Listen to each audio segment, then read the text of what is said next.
అందరం కలిసి వాళ్ళకి వాటిని సర్వాసం ఉంచడం.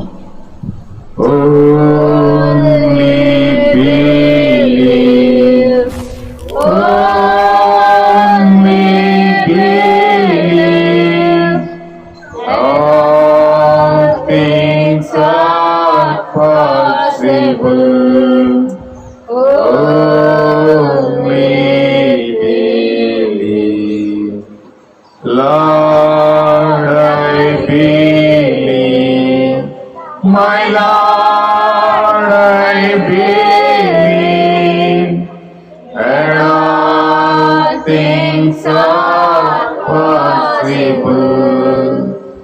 Lord, I believe. ఎంతమంది అంతా ఉన్నారండి? Jesus is here. My Jesus is here, and all things are possible. Jesus is here. Hallelujah. That's what I believe. మన బైబిల్ గ్రంథం తెలిసి యెషయా గ్రంథం 14:12 చదువుతా ఉన్నాను. తేజ నక్షత్రమా, వేకువ చుక్క, నీవు ఎట్లు ఆకాశం నుంచి పడుతువి, జనములను పడగొట్టిన నీవు నేలమట్టు వరకు ఎట్లు నరకబడుతువి. నేను ఆకాశమునికి ఎక్కిపోయేదను, దేవుని నక్షత్రము పైగా నా సింహాసనం హెచ్చింతును. ఉత్తర దిక్కునున్న సభా పర్వతం మీద కూర్చుందును, మేఘమండలం మీదకి ఎక్కుతును. మహోన్నతునితో నన్ను సమానంగా చేసుకుందునని నీ మనసులో అనుకుంటేవి కదా. నీవు పాతాళమునకు, నరకంలో ఒక మూలకు త్రోయబడితివే.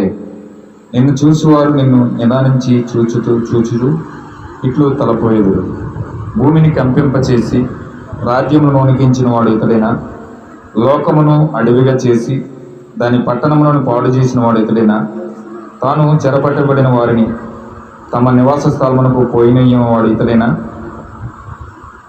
జనముల రాజులందరూ ఘనత వహించిన వారే తమ తమ నగరుల యందు నిద్రించుచున్నారు.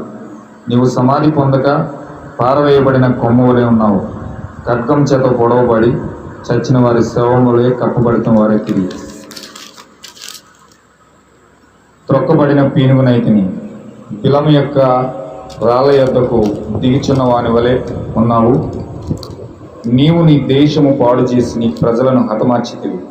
నీవు సమాధిలో వారితో కూడా కలిసి ఉండవు. దుష్టుల సంతానం ఎన్నడూ జ్ఞాపకము తేబడదు. దేవుడి వాక్యం దీవించిన గాక. చిన్న ప్రార్థన చేసుకున్నాం. గొప్ప దేవుడు, మహోన్నతుడు, సర్వశక్తి మంత్రుడు, నీకు స్తోత్రాలు. దేవ, ఇంతవరకు ఈ పాటలతో ఆరాధించాము, గణపరిచాము, స్తుతించాము. ప్రభువా, నీ లేఖన భాగాలను చదివినాము. దేవ, నిత్యముగా ఈ యొక్క వాక్యమును అనువాదకు నీవైంది. కొన్ని ప్రవక్త ద్వారా గొప్ప అనువాదం మాకు ఇచ్చావు ప్రభువా. ఓ దేవ, ఇదిగోనైనా వాక్యమే మేము అనువదిస్తూ ఉండగా నీ పరిశుద్ధాత్మ పూర్తిగా నన్ను నీ వశంలో తీసుకుందువు గాక. కొన్ని బిడ్డలతో మాట్లాడండి ప్రభువా.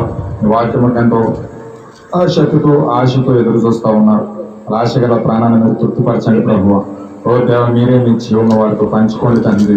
ఓ పక్షిరాజు తన చిన్నపిల్లకు ఏ విధంగా నోటిలోనికి ప్రభువా తన ఆహారమును ఇస్తూ ఉందో ప్రభువా, ఆ విధంగానే నీవు ప్రభువా నీ యొక్క పిల్లలకు ప్రభువా ఆహారము పలకబడిన మాట ద్వారా వారికి జీవమిలునుగాక తండ్రి. దేవ, నిత్యం ఇక్కడ బంధిస్తున్న ప్రతి ఒక్క కార్యాన్ని బంధిస్తూ ఉన్నాం తండ్రి. ప్రతి దురాత్మ శక్తులను, దెయ్యపు శక్తులు, అంధకార శక్తులన్నిటినీ, ఓ దేవుని వాక్యములకు ఆటంకం కలిగిస్తున్న ప్రతి దురాత్మ శక్తులన్నిటినీ యేసుక్రీస్తు నామములో బంధిస్తూ ఉన్నాం తండ్రి. ఓ దేవ, నీవే నీ స్వతంత్రంగా నీ పలకబడిన మాట మాతో మాట్లాడుగాక. నీకు సమర్పించుకుంటూ ప్రతి బిడ్డను అభిషేకించమని, ఓ నీవే ప్రతి ఒక్క ఆత్మని వశపరచుకోమని ప్రభువైన యేసుక్రీస్తు నామములో ప్రార్థిస్తున్నాం తండ్రి. ఆమేన్. దయచేసి కూర్చున్నామండి. ఎహెజ్కేలు గ్రంథం 28:11. నాకు ప్రత్యక్షం ఎలాగ చదవచ్చాను? నరపుత్రుడా, తూరు రాజును గూర్చి అంగలార్పు వచనమెత్తి ఎలాగో ప్రకటింపుము. ప్రభువైన యెహోవా సెలవిచ్చినదేమనగా, పూర్ణ జ్ఞానమును సంపూర్ణ సౌందర్యము గల కట్టడములను మాదిరివి దేవుని తోట యగు ఏదెనులో నీవు ఉంటివి. ఇక్కడ ఏం చెప్తుంది బైబిల్లో? తూరు రాజు ఏదైనా తోటలో ఉన్నాడట. ఏదైనా తోటలో తూరు రాజు ఏ విధంగా ఉన్నాడు అన్నది ఇక్కడ మనకి బైబిల్లో చూపిస్తా ఉన్నాడు. ఇక్కడ ఏదైనా తోటలో తూరు రాజు ఏ విధంగా ఉన్నాడో చూపిస్తున్నాడు. మాణిక్యము, గోమదికము, సూర్యకాంతమని, రక్తవర్ణపు రాయి, సులుమను రాయి, మకరతము, నీలము, పద్మరాగము, మాణిక్యము అను అమూల్య రత్నములతోనూ బంగారముతోనూ నీవు అలంకరించబడి ఉన్నావు. నీవు నియమించబడిన దినము పిల్లన గ్రోవులు వాయించేవారును నీకు సిద్ధమైనది. హల్లెలూయా. యాక్చువల్గా ఏదైనా తోటలో మనకి ఆదాము, అవ్వ, దేవుడు తప్ప ఇంకెవరు మనకి కనపడినట్లుగా ఆది కాండం మనం చెప్పట్లేదు. కానీ ఇక్కడ తూరు రాజు ఏదైనా తోటలో ఉన్నట్టుగా బైబిల్ గ్రంథం చెప్తా ఉంది. హల్లెలూయా. చూడండి, అభిషేకం నొందిన కెరూబువై ఒక ఆశ్రయముగా ఉంటివి, అందుకే నేను నిన్ను నియమించితిని. దేవునికి ప్రతిష్ఠించబడిన పర్వతం మీద నువ్వు ఉంటివి, కాలు చిన్న రాళ్ళు మధ్యను నీవు సంచరించుచుంటివి. నీవు నియమింపబడిన దినము మొదలుకొని పాపము నీ యందు కనపడు వరకు ప్రవర్తన విషయంలో నీవు యథార్థవంతుడిగా ఉంటివి. అయితే నీకు కలిగిన విస్తారమైన వర్తకము చేత లోపల నీవు అన్యాయము పెంచుకొని పాపము చేయించు వచ్చితివి గనుక దేవుని పర్వతం మీద నుండి నీవు ఉండకుండా నేను నిన్ను అపవిత్రపరిచితిని.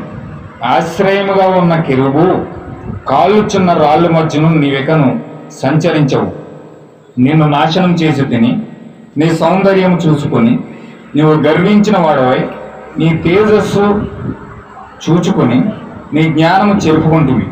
కావున నేను నిన్ను నేలను పడవేసేదాను, రాజులు చూచుచుండగా నిన్ను హేళనకు అప్పగించేదాను. నీవు అన్యాయముగా వర్తకము జరిగించి కలుగు చేసుకున్న విస్తార దోషము చేత నీవు నీ పరిశుద్ధ స్థలములను చెరుపుకుంటువి. గనుక నీలో నుండి నేను అగ్ని పుట్టించేదాను, అది నిన్ను కాల్చివేయను. జనులందరూ చూచుచుండగా దేశము మీద నిన్ను బూడిదగా చేసేదాను. జనులలో నిన్ను ఎరిగిన వారందరూ నిన్ను గూర్చి ఆశ్చర్యపడుదురు. నీవు బొత్తిగా నాశనమై భీతికి కారణమగుదుగా ఉందువు. హల్లెలూయా. ఇది ఏదైనా తోటలో పరలోకంలో మొట్టమొదటిగా కెరూబు అయిన లూసిఫర్ యొక్క ప్రారంభం ఇది. హల్లెలూయా. వీడు ప్రారంభంలో పరలోకంలో ఏ విధంగా ఉన్నాడంటే ఒక అందమైన కెరూబుగా ఉన్నాడు. హల్లెలూయా. వీడు ఒక అందమైన కెరూబు అయి ఉన్నాడు. వీడు మొదట పాపి కాదు, సాతానుడు మొదట పాపి కాదండి. వీడు మొట్టమొదటిగా వాడు పాపం చేయలేదు, కానీ విస్తారమైన వరముల చేత విస్తారమైన ఆ యొక్క ఏం చెప్తున్నాడండి ఇక్కడ చూడండి 14వ వచనం. అభిషేకము నొందిన కెరూబువై ఒక ఆశ్రయముగా ఉంటివి, అందుకే నేను నిన్ను నియమించి తిని. దేవునికి ప్రతిష్ఠించబడిన పర్వతం మీద నువ్వు ఉంటివి, కాలుచున్న రాళ్ళు మధ్యన నువ్వు సంచరించుచుంటివి. నీవు నియమింపబడిన దినము మొదలుకొని పాపము నీ అందు కనపడలేదు. కనపడే వరకు ప్రవర్తన విషయంలో నీవు చాలా యథార్థంగా ఉన్నావు. అయితే నీకు కలిగిన విస్తారమైన వర్తకము చేత లోపల నీవు అన్యాయం పెంచుకొని పాపము చేయించు వచ్చితివి గనుక అంటున్నాడు. హల్లెలూయా.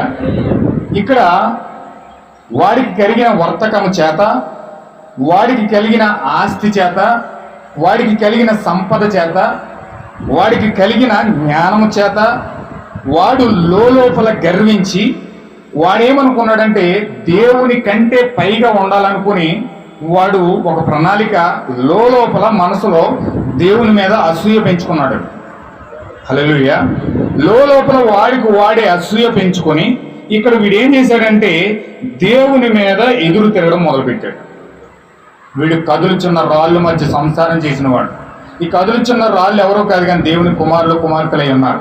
ఇప్పుడు దేవుని కుమారులు కుమార్తెల మధ్యలో వీడికి కలిగిన అధికమైన వర్తకము చేత, వాడికి కలిగిన జ్ఞానం చేత దేవుడు వాడిని ఆశీర్వదించిన ఆశీర్వాదాన్ని బట్టి వాడు లోపల గర్వించాడు. హల్లెలూయా.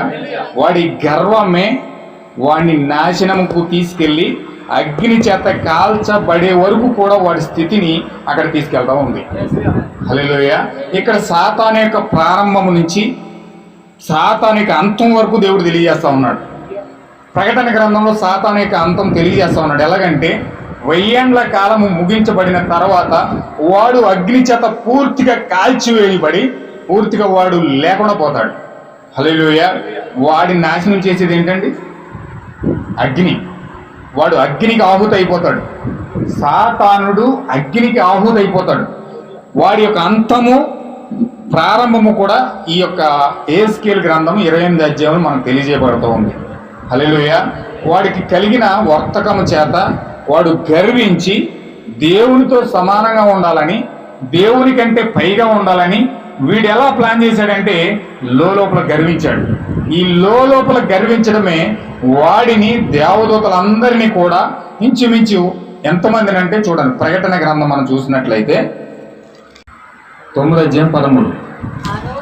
6వ దూత బోర ఊదినప్పుడు దేవుని ఎదుట ఉన్న సువర్ణ బలిపీఠం యొక్క కొమ్ముల నుండి ఒక స్వరము యూఫ్రటీసు అను మహానది యొద్ద బంధించబడి ఉన్న 4 దూతలను వదిలిపెట్టమని బోర పట్టుకొని ఉన్న వింటిని మనుషులలో 3వ భాగమును సంహరింపవలెనని అదే సంవత్సరమున అదే నెలలో అదే దినమున అదే గంటకు సిద్ధపరచబడి ఉండిన ఆ 4 దూతలు వదిలిపెట్టబడిరి. గుర్రపు రౌతుల సైన్యముల లెక్క అదనమాట. ఎంతమంది అండి? 20 కోట్లు. సాతాను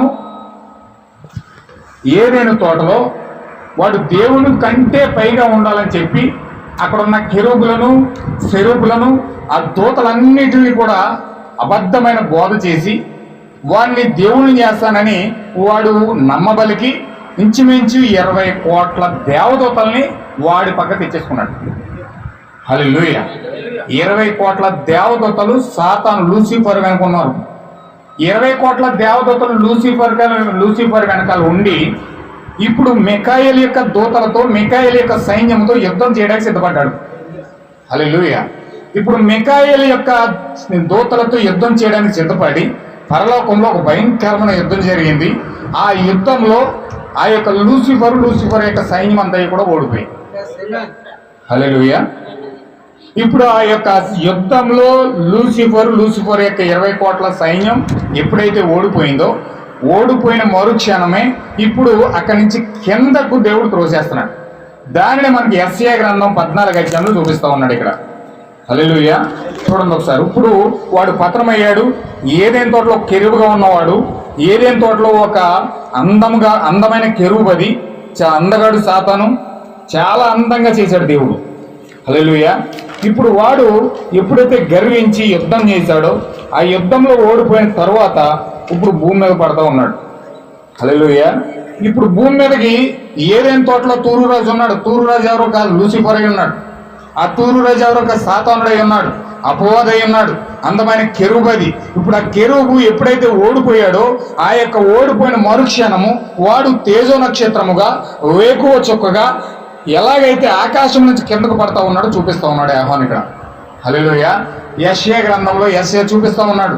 వీడు ఇప్పుడు ఒక అందమైన కెరూబై ఉన్నాడు, ఇప్పుడు వెలుగుగా ఉన్నాడు, తేజో నక్షత్రమై ఉన్నాడు.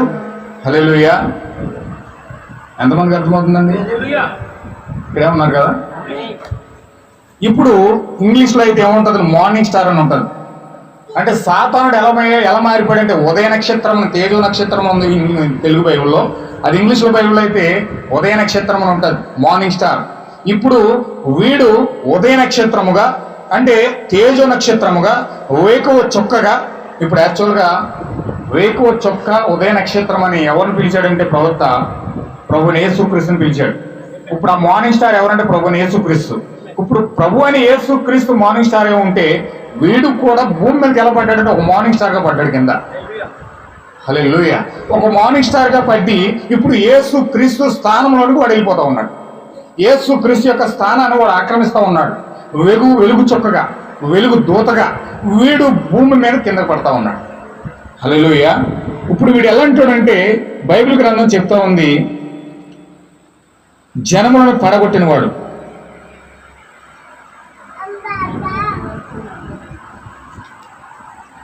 హల్లెలూయా, వీడు తన మనసులో గర్వించి పాతాళంలో నుంచి కింద పడ్డాడు, పరలోకం నుంచి కింద పడ్డాడు. ఇప్పుడు వీడు ఎలాగయ్యాడంటే లోకమును అడుగుగా చేసిన వాడు, వీడు భూమిని కంపింపజేసిన వాడు, రాజ్యములను వణికించిన వాడు, తాను చెరపట్టబడిన వారిని తమ నివాస స్థలమునకు పోనీయని వాడు. హల్లెలూయా. దేవుని పిల్లలందరినీ కూడా చెరపట్టాడు వీడు. ఇప్పుడు దేవుని పిల్లలందరినీ చెరపట్టి ఇప్పుడు చెరపట్టబడిన వారు దేవుని దగ్గరికి వెళ్ళకుండా ఆపేస్తున్నాడు. దేవుడి దగ్గరికి వెళ్ళనివ్వకుండా వాడు కట్టడి చేయడమే వాడి పని.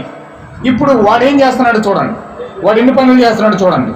లోకమును అడవిగా చేసేసాడు. పచ్చగా ఉన్న మంచి అందంగా ఉన్న ఏదేను ఒక అడవిగా మార్చేసాడు వీడు. పట్టణమును పాడు చేశాడు. చెరపట్టబడిన వారిని నివాస స్థలములకు పోనీయకుండా చేస్తా ఉన్నాడు. జనముల రాజులందరినీ ఘనత వహించేలా చేస్తా ఉన్నాడు. హల్లెలూయా. అయితే వీడికి సమాధి లేదు. నీవు సమాధి పొందక పారవేయబడిన కొమ్మ వలె ఉన్నావు. ఖడ్గము వలె పొడవబడి చచ్చిన వారి శవములతో కప్పబడిన వాడు అయితే. వీడు ఎప్పుడైతే ఖడ్గములతో పొడవబడి వాడు ఎలా అయిపోతున్నాడంటే సమాధి లేకుండా వాడు అయిపోతా ఉన్నాడు. లాస్ట్ వీక్ నేను చెప్పాను యెజబెలుకి సమాధి లేదు. హల్లెలూయా. యెజబెలుకి ఏం లేదండి, యెజబెలుకి సమాధి లేదు. ఆ యొక్క శవాన్ని కుక్కల్లాక్కి తినేసినాయి. కుక్కలన్నీ పీక్కుని ఎముక్కి పేగిలికి మొత్తం అన్ని పీకి తినేసి మొత్తం భయంకరంగా కుక్కలన్నీ నాశనం చేసేసినాయి. సమాధి ఎవరు చేయలేదు, అసలు ఆమెకి సమాధి లేదు. అంటే అసలు యెజబెలుకి సమాధులు అంటే అసలు ఆ యెజబెలుకి పూర్తి సాదృశ్యం వహించేది ఎవరంటే లూసిఫర్ అయి ఉన్నాడు. ఇప్పుడు లూసిఫర్కి అసలు సమాధి లేదు. ఇక్కడ వాడికి సమాధి లేదు. వాడు ఏ విధంగా పొడవబడుతున్నాడంటే చచ్చిన వారి శవములతో కప్పబడిన వాడే ఖడ్గములతో పొడవబడి అగ్ని చేత కాల్చబడే వరకు దేవుడు వాడిని వదిలిపెట్టాడు. హల్లెలూయా. అయితే వాడు ఈ యొక్క చివరి దినంలో దేవుని పిల్లల్ని ఏ విధంగా మోసం చేస్తా ఉన్నాడో, ఏ విధంగా పాడు చేస్తున్నాడో, జనములను ఏ విధంగా పడగొడుతున్నాడో ఖచ్చితంగా దేవుడు ఏం చేస్తున్నాడంటే 4వ ముద్ర ద్వారా మనతో మాట్లాడుతూ ఉన్నాడు. హల్లెలూయా. ఇప్పుడు లోకమునకు 4వ ముద్ర జరుగుతూ ఉంది, వధువుకేమో 7వ ముద్ర జరుగుతూ ఉంది. 7వ ముద్రతోనేమో వధువుతో మాట్లాడుతూ ఉన్నాడు, 4వ ముద్రతేమో లోకంతో మాట్లాడుతూ ఉన్నాడు. హల్లెలూయా.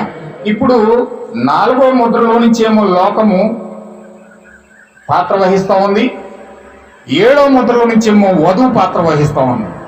హల్లెలూయా. ఇప్పుడు 7వ ముద్ర మాట్లాడడం అంటే వధువు మాట్లాడటమే 7వ ముద్ర అన్నది. హల్లెలూయా. వధువు ఎప్పుడైతే మాట్లాడుతున్నది 7వ ముద్ర అన్నది. 7వ ముద్ర తెరవబడిందంటే అర్థం ఏంటంటే లాస్ట్ వీక్ చెప్పాం, వధువు తెరవబడుట, దేవుని యొక్క భార్య తెరవబడుట. ఇప్పుడు వారు తెరవబడి వారు జీవాన్ని భూమి మీద తీసుకురావడానికి, వారు జీవాన్ని భూమి మీద పంచడానికి, జీవాన్ని ఉత్పత్తి చేయడానికి వధువు ప్రయాసపడతా ఉంది. కానీ ఈ యొక్క యెజబెలు మాట్లాడుతూ ఉంటే, ఈ లూసిఫర్ మాట్లాడుతూ ఉంటే, లూసిఫర్ యొక్క అభిషేకం పొందిన వాడు మాట్లాడుతుంటే ఎదురుగతికి మరణం వస్తూ ఉంది. వధువు మాట్లాడుతుంటే జీవం కలుగుతుంది, ఈ యొక్క లూసిఫర్ యొక్క అభిషేకం పొందినవాడు మాట్లాడుతుంటే మరణం కలుగుతుంది. హల్లెలూయా. ఏ మరణం అంటే అది ఆత్మీయ మరణం. ఇప్పుడు కింద పడి ఇప్పుడు వీడు ఏం చేస్తున్నాడంటే రంగులు మారుస్తూ ఉన్నాడు. తెల్లని రంగుగా క్రైస్తవంలోకి వచ్చాడు. తెల్లని రంగుగా క్రైస్తవంలోకి వచ్చి క్రైస్తవం ముసుకేసుకుని నేను క్రైస్తవునే, నేను బాప్తిజం పొందాను, నేను పరిశుద్ధుని అని చెప్పి ఒక సంఘాన్ని ఏర్పాటు చేసి ఆ సంఘంలో పరిశుద్ధులందరినీ కూడా పరిశుద్ధాత్మ పొందుకోవడానికి రండి అని పిలిచాడు. పరిశుద్ధాత్మ పొందుకోవడానికి రండి, ఇగో ఇక్కడ స్వస్థతలు ఉన్నాయి, ఇగో ఇక్కడ కార్యాలు ఉన్నాయి, ఇక్కడ అవి ఉన్నాయి, ఇవి ఉన్నాయి అని పరిశుద్ధులందరినీ ఆహ్వానించాడు. ఇప్పుడు పరిశుద్ధులందరినీ ఆహ్వానించబడిన తర్వాత వీళ్ళు ఆ కార్యాలు చూసి యేసుక్రీస్తు నిజమైన దేవుడు అని ఒప్పుకొని వాళ్ళు వస్తూ ఉన్నారు. హల్లెలూయా. ఇప్పుడు వచ్చిన తర్వాత వీడు తెల్లని ముద్రలో నుంచి కాస్త వాడు ఎలా మారాడంటే ఎర్రని ముద్రగా మారిపోయాడు, ఎర్రని గుర్రంగా మారిపోయాడు. అంటే ఎర్రని గుర్రంగా మారడం అంటే అర్థం ఏంటంటే ఒక డేంజరస్ మనిషిగా మారిపోయాడు. ఏ విధంగా మారాడంటే ఒక సిద్ధాంతాన్ని తయారు చేసి ఆ సిద్ధాంతాన్ని ఆ ప్రజలకు ఇచ్చి ఆ సిద్ధాంతం వారికి బోధించి ఆ సిద్ధాంతం ద్వారా వారిని హత్య చేస్తా ఉన్నాడు. దేవుని నామమునకు మహిమ కలుగును గాక. ఎలా చంపుతున్నాడండి? గన్నలెట్టి పేల్చట్లేదు, చాకులెట్టి కొయ్యట్లేదు, లేదా కత్తిరెట్టి పొడవట్లేదు. వాడు ఏ విధంగా చంపుతున్నాడంటే మనిషిని కేవలం ఒక అబద్ధ వాక్యాన్ని తీసుకొచ్చి, అబద్ధ బోధ తీసుకొచ్చి, అబద్ధ బోధ ఆ ప్రజల్లోకి ఎక్కించి ఆ యొక్క అబద్ధ బోధ ద్వారా ఆ ప్రజలను చంపుతా ఉన్నాడు ఆత్మీయంగా. హల్లెలూయా. ఇప్పుడు ఒక సిద్ధాంతం కింద ఎప్పుడైతే మనం వెళ్తా ఉన్నామో ఆ సిద్ధాంతం ఏం చేస్తుందంటే ఆ మనుషుని చంపుతా ఉంది ఆత్మీయంగా. ఇప్పుడు ఆత్మీయంగా వారు చచ్చిపోతా ఉన్నారు. ఇప్పుడు ఆత్మీయంగా చచ్చిపోయిన వారితో వ్యాపారం చేస్తూ ఉన్నాడు. మూడో ముద్రగా మరి ఏం చేస్తున్నాడండి? ఆ చచ్చిపోయిన వారితో వ్యాపారం చేస్తాను. చచ్చిపోయిన వారితో వ్యాపారం చేస్తున్నాడు. బైబిల్ ఎంత, నూనె ఎంత, ద్రాక్షారసం ఎంత, ఎవలెంత, గోధుమలు ఎంత అని చెప్పి వాడు వ్యాపారం చేయడం మొదలుపెట్టాడు. ప్రసంగానికి ఎంత, కానుకలకు ఎంత, ఇది దీనికి ఇది దీనికి ఇది అని పంపకాలు పనిచేసి బాప్టిజం పొందితే 1000 రూపాయలు కట్టాలి. హల్లెలూయా. వాగ్దానం పొందుకుంటే 100 రూపాయలు కట్టాలి. పాప క్షమాపణ పత్రాలు అమ్మడం మొదలుపెట్టాడు. పాప క్షమాపణ పత్రాలు అమ్ముతున్నాడు. నువ్వు పాపం చేస్తే అక్కడ ఫాదర్ అక్కడ కూర్చుంటాడు, కుర్చీ వేసుకుని నువ్వు మోకాలను నడుచుకుంటూ వెళ్ళి ఆ ఫాదర్ చెవులో నీ పాపం అంతా ఒప్పుకోవాలి. నీ పాపం అంతా ఫాదర్ చెవులో చెప్పిన తర్వాత అతను ఏం చేస్తాడు? వైట్ పేపర్ ఇస్తాడు, ఒక సంతకం పెట్టి. ఆ సంతకం పెట్టిన తర్వాత నీ పాపం అంతా కూడా ఒప్పుకున్నట్టుగా కింద నువ్వు ఒక సంతకం పెట్టాలి.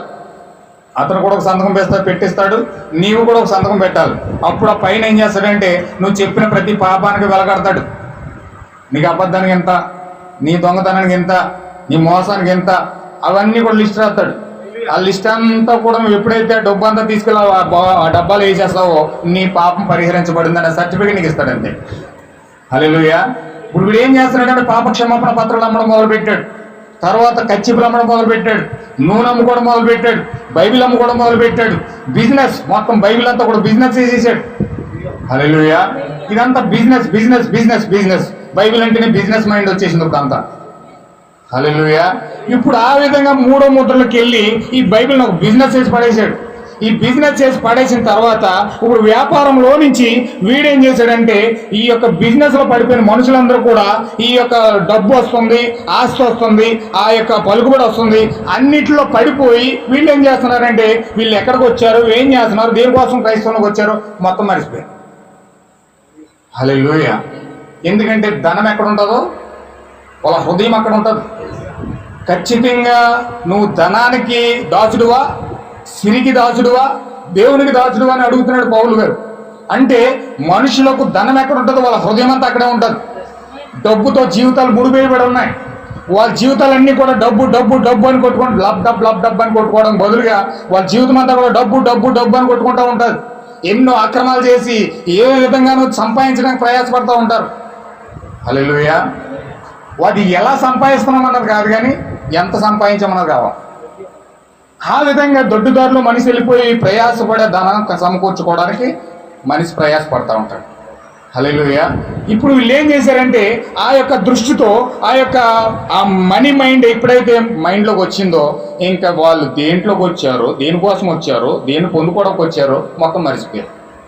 మొత్తం మరిచిపోయి వీళ్ళ యొక్క జీవితాలను పణంగా పెట్టి ఇంకా మనిషే జీవితం, మనిషే డబ్బు అన్నట్టుగా మారిపోయారు. హల్లెలూయా. ఇంకా అలాంటి వ్యక్తులను దేవుడు ఆ యొక్క పూర్తిగా ఆ డబ్బు ద్వారా ఆక్యుపై చేసుకున్న ఈ సాతానుడు ఇప్పుడు ఏం చేశాడంటే రెండో ముద్ర ద్వారా ఆత్మీయ మరణం ఎలా తీసుకొచ్చాడో ఇప్పుడు 4వ ముద్ర ద్వారా భౌతిక మరణం తీసుకురావడానికి సిద్ధపడ్డాడు. హల్లెలూయా. రెండో ముద్ర ఏమో ఆత్మీయ మరణం అయితే 4వ ముద్ర ఏంటండి? భౌతికమైన మరణం. ఇప్పుడు ఆత్మీయంగా చంపిన వాళ్ళని భౌతికంగా చంపడానికి వాడు సిద్ధపడతా ఉన్నాడు అనమాట. హల్లెలూయా. దేవుని నామమునకు మహిమ కలుగును గాక. కొంచెం జాగ్రత్తగా దృష్టి పెట్టండి. వీడు మొదటి ముద్ర ద్వారా క్రైస్తవుడు ముసుకేసుకుని క్రైస్తవులకు వచ్చాడు. రెండవ ముద్ర ద్వారా ఆత్మీయ మరణం తీసుకొచ్చాడు. 3వ ముద్ర ద్వారా ఆత్మీయ మరణంలో పడ్డ వరకు వ్యాపారం చేశాడు. 4వ ముద్రలో ఏం చేశాడు? భౌతిక మరణం తీసుకొస్తా ఉన్నాడు. హల్లెలూయా. ఇప్పుడు 4వ ముద్రకి వెళ్ళిన తర్వాత వీడు ఒక స్థావరం ఏర్పాటు చేసేసుకున్నాడు. హల్లెలూయా. ఇప్పుడు 4వ ముద్రలోకి వెళ్ళిన వాడు ఒక చోట పర్మనెంట్గా ఒక స్థావరాన్ని ఏర్పాటు చేసుకున్నాడు. ఆ స్థావరమే ఇటలీలో ఉన్న వాటికన్ సిటీలో దేవుడు ఆ యొక్క వ్యక్తికి ఏ మూల అయితే అప్పగించాడో, ఏ ప్లేస్ అయితే అతను అప్పుడు తీసుకున్నాడో ఆ యొక్క యూఫ్రటీస్ నది వద్దకు వెళ్ళిపోయి ఆ నది వద్ద వాడు స్థావరాన్ని ఏర్పాటు చేసుకున్నాడు. ఆది కాండంలో ఉంటుంది. 2వ అధ్యాయం చూడండి ఒకసారి. ఆదికాండము 2వ అధ్యాయం 10వ వచనం. 2:10. మరియు ఉమ్. ఆ తోటను ఉమ్. నరుకుటకు ఏదెనులో నుండి ఉమ్. ఒక నది బయలుదేరి అక్కడి నుండి చీలిపోయి 4 శాఖలయ్యాయి. ఒక్క నదే, ఆ ఒక్క నదే 4 శాఖలు అయింది, 4 ముక్కలు అయింది. ఇప్పుడు 4 ముక్కలు ఏ పక్క నుంచి ఏ పక్కగా నదులు వెళ్తున్నాయి చూడండి జాగ్రత్తగా. మొదటి దాని పేరు షిషోను. అది ఉమ్. హవీల దేశమంతటిని పారుచున్నది. అక్కడ ఉమ్. బంగారం ఉన్నది. ఉమ్. ఆ దేశపు బంగారము ఉమ్. శ్రేష్టమైనది. గోళమును ఉమ్. గోవేదికమును ఉమ్. దొరుకును. ఇది యెరూషలేమై ఉన్నది. రెండవ నది పేరు యెరూషలేములో ఈ యొక్క నది ఉన్నది. రెండవ రెండవ నది పేరు గిహోను. అది కూషు దేశమంతటి చుట్టూ పారుచున్నది. బబులోను యొక్క ప్రాంతం ఇది. ఇక్కడే నెబుకద్నెజరు ఆ యొక్క మందిరాన్ని కట్టాడు. ఇక్కడే ఆ యొక్క నది పక్కనే, ఈ యొక్క గిహోను నది పక్కనే కూషు బబులోను యొక్క టవర్ కట్టాడు. మూడవ నది పేరు హిద్కియేలు. అది అష్షూరు తూర్పు వైపున పారుచున్నది. 4వ నది పేరు యూఫ్రటీస్. హల్లెలూయా. ఏ నది అండి ఇది? యూఫ్రటీస్ అన్నమాట. ఈ యూఫ్రటీస్ నది పక్కనే ఇది ఎక్కడ ఉన్నదంటే ఇటలీలో ఉన్నది. ఇటలీలో రోమ్ నగర్లో వాటికన్ సిటీలో ఈ యొక్క నది పారుతూ ఉంది. ఈ నది పక్కనే అక్కడ ఉన్న 7 కొండల పైన వీడు కూర్చొని వాడి స్థావరాన్ని ఏర్పాటు చేసుకున్నాడు. హల్లెలూయా. దేవుని నామమునకు మహిమ కలుగును గాక. ఇక్కడ వీడు ఏం చేస్తున్నాడో చూడండి. వీడు ఈ సాతాను రోమ్ నగర్లో 7 కొండల పైన కూర్చుని, ఆ పాండుర వర్ణ గుర్రం పైన కూర్చుని, ఆ యొక్క బూడిద రంగు పట్టుకొని ప్రజలకు మద్యం పోస్తూ ఉన్నాడు. ప్రకటన గ్రంథం 17వ అధ్యాయం ప్రకారం వీడు మద్యం పోస్తూ వీడు ఏ విధంగా ప్రజలను మభ్య పెడతా ఉన్నాడో చూడండి ఒకసారి. 7 ముద్రలు నేను చదువుతూ ఉన్నాను. 375 పేజీ, 167వ పేర.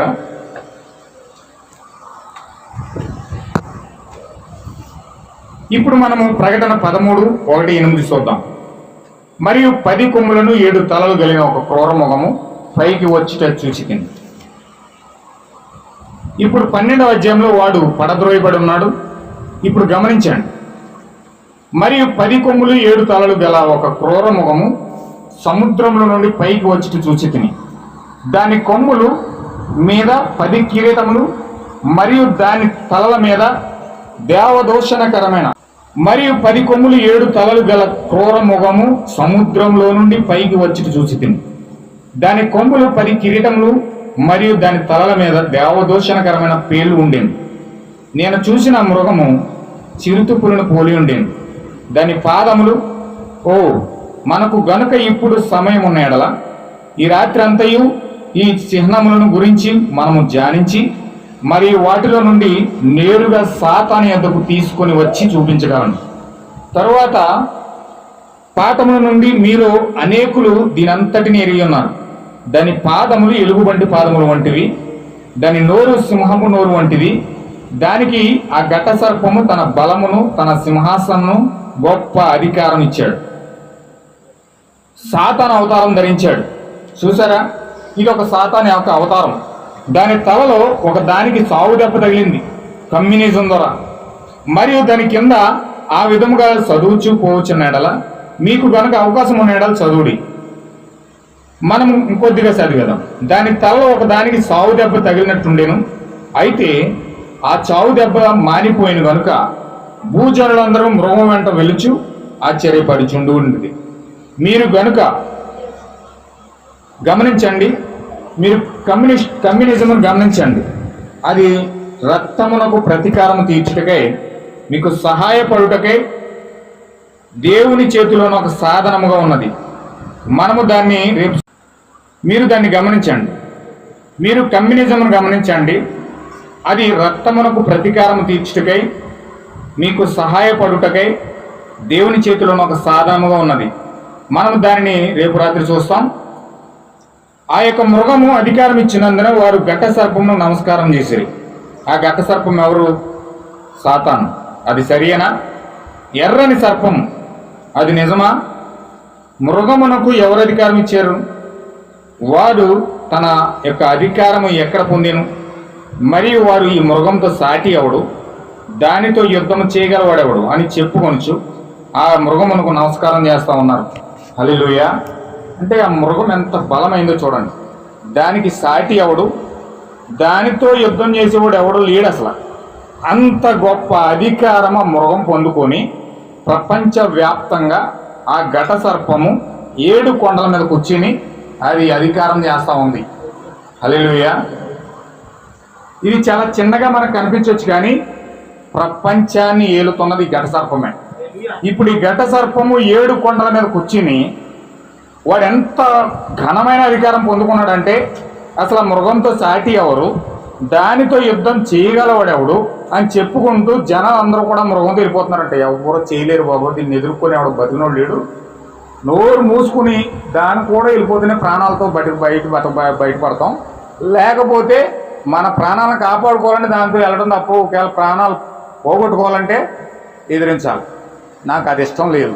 ఖచ్చితంగా నేను దానంటే వెళ్ళిపోతానని జనాలు ఏం చేస్తున్నారంటే దానితో యుద్ధం చేయలేక రాజీ పడిపోయి వాళ్ళ జీవితాల్లో రాజీ పడిపోయి మృగం అంటే వెళ్ళిపోతూ ఉన్నారు. హల్లెలూయా. చూడండి, ఈ సాతాను యొక్క అవతారం ధరించి ఒక తెల్లని పరిశుద్ధుని వలె ఉంచి మనుషుని ఏ విధంగా మార్చిందంటే ఇంక నేను నా వల్ల కాదురా బాబు, నీకే నేను తలొగ్గుతాను అన్నట్టుగా చేసేసుకున్నాడు వాడు. హల్లెలూయా. చూడండి,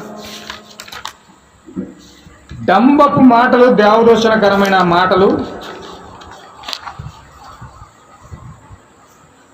దేవదూషణ పలుకు నోరు దానికి ఇవ్వబడిను, మరియు 42 నెలలు తన కార్యమును జరపని అధికారము దానికి ఏర్పాటైంది.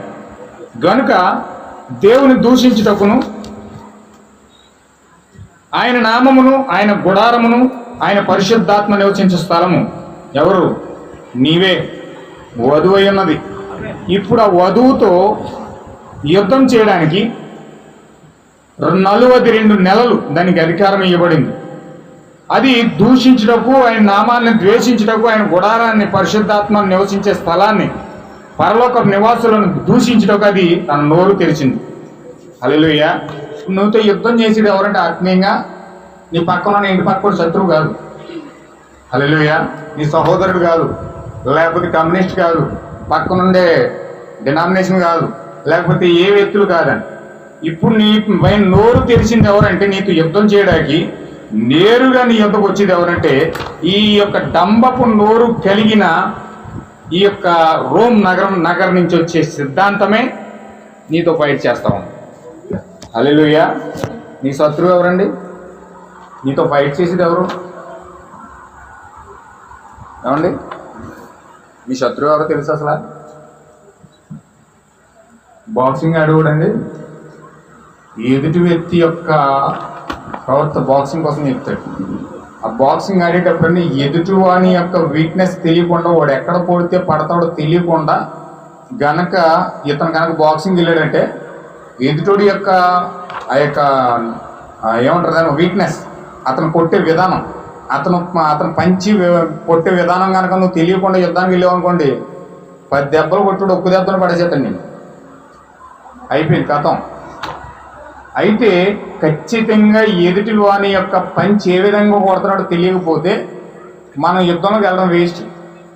అయితే యుద్ధం తెలియాలంటే ముందు ఎదుటి వాని యొక్క ఆ యొక్క బాక్సింగ్లో ఎదుటి వాని యొక్క పంచ్ ఏ విధంగా మన మీదకి వస్తుందో, వాడు గురి ఏ విధంగా పెడతాడో, ఎక్కడ కొట్టడానికి వాడు సిద్ధపడుతున్నాడో, వాడు మైండ్ సెట్, ఆలోచన, వాడి చూపులు కూడా మనం పసిగట్టగలిగితే, వివేచించగలిగితే అప్పుడు మనము ఆ యొక్క బాక్సింగ్ ఆడే వ్యక్తి ఆ యుద్ధంలో జయించడానికి అవకాశం ఉంది. హల్లెలూయా. ఇప్పుడు బాక్సింగ్ ఆడేది ఎవరంటే సాతాను, వధువు. బాక్సింగ్ ఆడేది ఎవరండి? కోర్టులో ఉన్నారు, రౌండ్ కోర్టులో ఇద్దరు బాక్సింగ్ ఆడితే దిగారు. ఒక పక్క సాతాను ఉంది, ఇక్కడ వధువు ఉన్నారు, ఇక్కడ లూసిఫర్ ఉన్నాడు, ఇక్కడేమో మిఖాయిల్ ఉన్నాడు. ఇప్పుడు ఇద్దరు తలబడుతున్నప్పుడు, ఇద్దరు బాక్సింగ్ ఆడుతూ ఉన్నప్పుడు ఆ యొక్క ఎదుటి వ్యక్తి యొక్క సాతాను యొక్క పంచ్, ఆ సాతాను యొక్క ఆలోచన, సాతాను యొక్క నేత్రము, ఆ సాతాను యొక్క ఆ యొక్క కదలికలు ఏ విధంగా ఉన్నాయని గుర్తించలేదనుకో, మనకి ఎందుకులే, మనం ఏదో పరిశుద్ధాత్మ పొందుకోవడం మూన్నట్టు సరిపోదు కదా, సాతాను కోసం, ఆడి కోసం, వీడి కోసం మనం తెలుసుకోవాల్సిన అవసరం ఉందంటే ఈరోజు జనాలు ఏం చేస్తున్నారంటే అలాగే కట్టి పెట్టేసి పక్కన పెడుతున్నారు. హల్లెలూయా. అసలు దేవుడి కంటే ఎక్కువ తెలియాల్సింది ఎవరి కోసం అంటే సాధన కోసం తెలియాలి. హల్లెలూయా. సాతాను యొక్క పౌలు ఏమంటాడంటే సాతాను యొక్క తంత్రములు ఎరుగున వాడెవడు అని అడుగుతున్నాడు, క్వశ్చన్ వేస్తున్నాడు. అంటే సాతాను యొక్క తంత్రం నీకు ఎప్పుడైతే తెలిసాయో అప్పుడు నువ్వు వాడు ఏ విధంగా వస్తున్నాడో చూసండి ఎదురెత్తావు. అపవాదిని ఎదురించుడి, అప్పుడు వాడు మీ వద్ద నుండి పారిపోతాడని చెప్పాడు. ఇప్పుడు వాడు పారిపోవాలంటే వాడిని ఎదిరించాలంటే వాడు వీక్నెస్ తెలియదు కదా. వాడు వీక్నెస్ తెలియకుండా నువ్వు ఎలా వాడితో పోట్లాడతావు, ఎలా యుద్ధం చేస్తావు. అందుకే ప్రతి క్షణం నువ్వు పడిపోయి కన్నీరు కారుస్తున్నావు, ఏం చేయాలో తెలియట్లే. వాడు ఏదో విధంగా చిన్న పంచదెబ్బ వేసి అలా కొచ్చర పెడుతున్నాడు అంతే. మనం తెలియక ఏడుతో కూర్చున్నాం, అయ్యో ఏంటి ప్రభు ఇలా అయిపోయింది నా జీవితం, అర్థం కావట్లేదు. వాడు ఏదో వాడికేం బాక్సింగ్ ఫుల్ ఎక్స్పీరియన్స్ ఉంది, మనకేమీ తెలియదు. వాడు వచ్చి తుప్పుకొని కొడుతున్నాడు, ఏదో మూలకి వెళ్ళిపోయి కన్నీరు కారుస్తున్నాడు, అర్థం కావట్లేదు యుద్ధం. కానీ ఎప్పుడైతే వాడి యొక్క పంచ్ పవర్ మనకు అర్థమైందో, వాడు ఏ విధంగా కొట్టడానికి ముందు చెయ్యి కొట్టాలంటే వాడు కళ్ళు తిప్పుతాడు. ఫస్ట్ కళ్ళు చూస్తాడు, తర్వాత అక్కడ పంచి పట్టుకెళ్తాడు. అయితే ఈ వదిలి ఏం చేస్తుందంటే, పక్షిరాజు ఏం చేస్తుందంటే వీడి చేతులు చూడగానే వాడు కళ్ళు చూస్తాడు. ఫస్ట్ వాడు కళ్ళులో ఎటువైపు తిప్పుతున్నాడో ఆ కళ్ళులో నుంచి ఆ వివేచన పట్టుకొని వాడు చెయ్యొచ్చే విధానం ముందుగానే అడ్డుపెట్టాడు.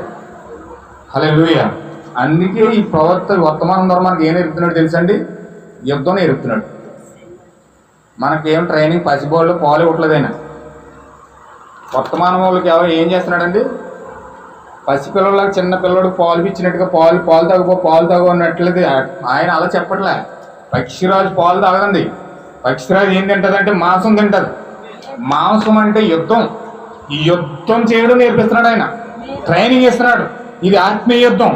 ఇప్పుడు ఈ యొక్క దంబపు మాటలు, దేవదూషణకరమైన మాటలు పలుకుతూ వధువుతో యుద్ధం చేసేది ఎవరంటే రోమ్ అయి ఉన్నది. ఈ రోమ్ ఎక్కడున్నదంటే 7 కొండల పైన కూర్చుంది. అక్కడ ఆ 7 కొండల పైన కూర్చుని వధువుతో యుద్ధం చేస్తాం. హల్లెలూయా.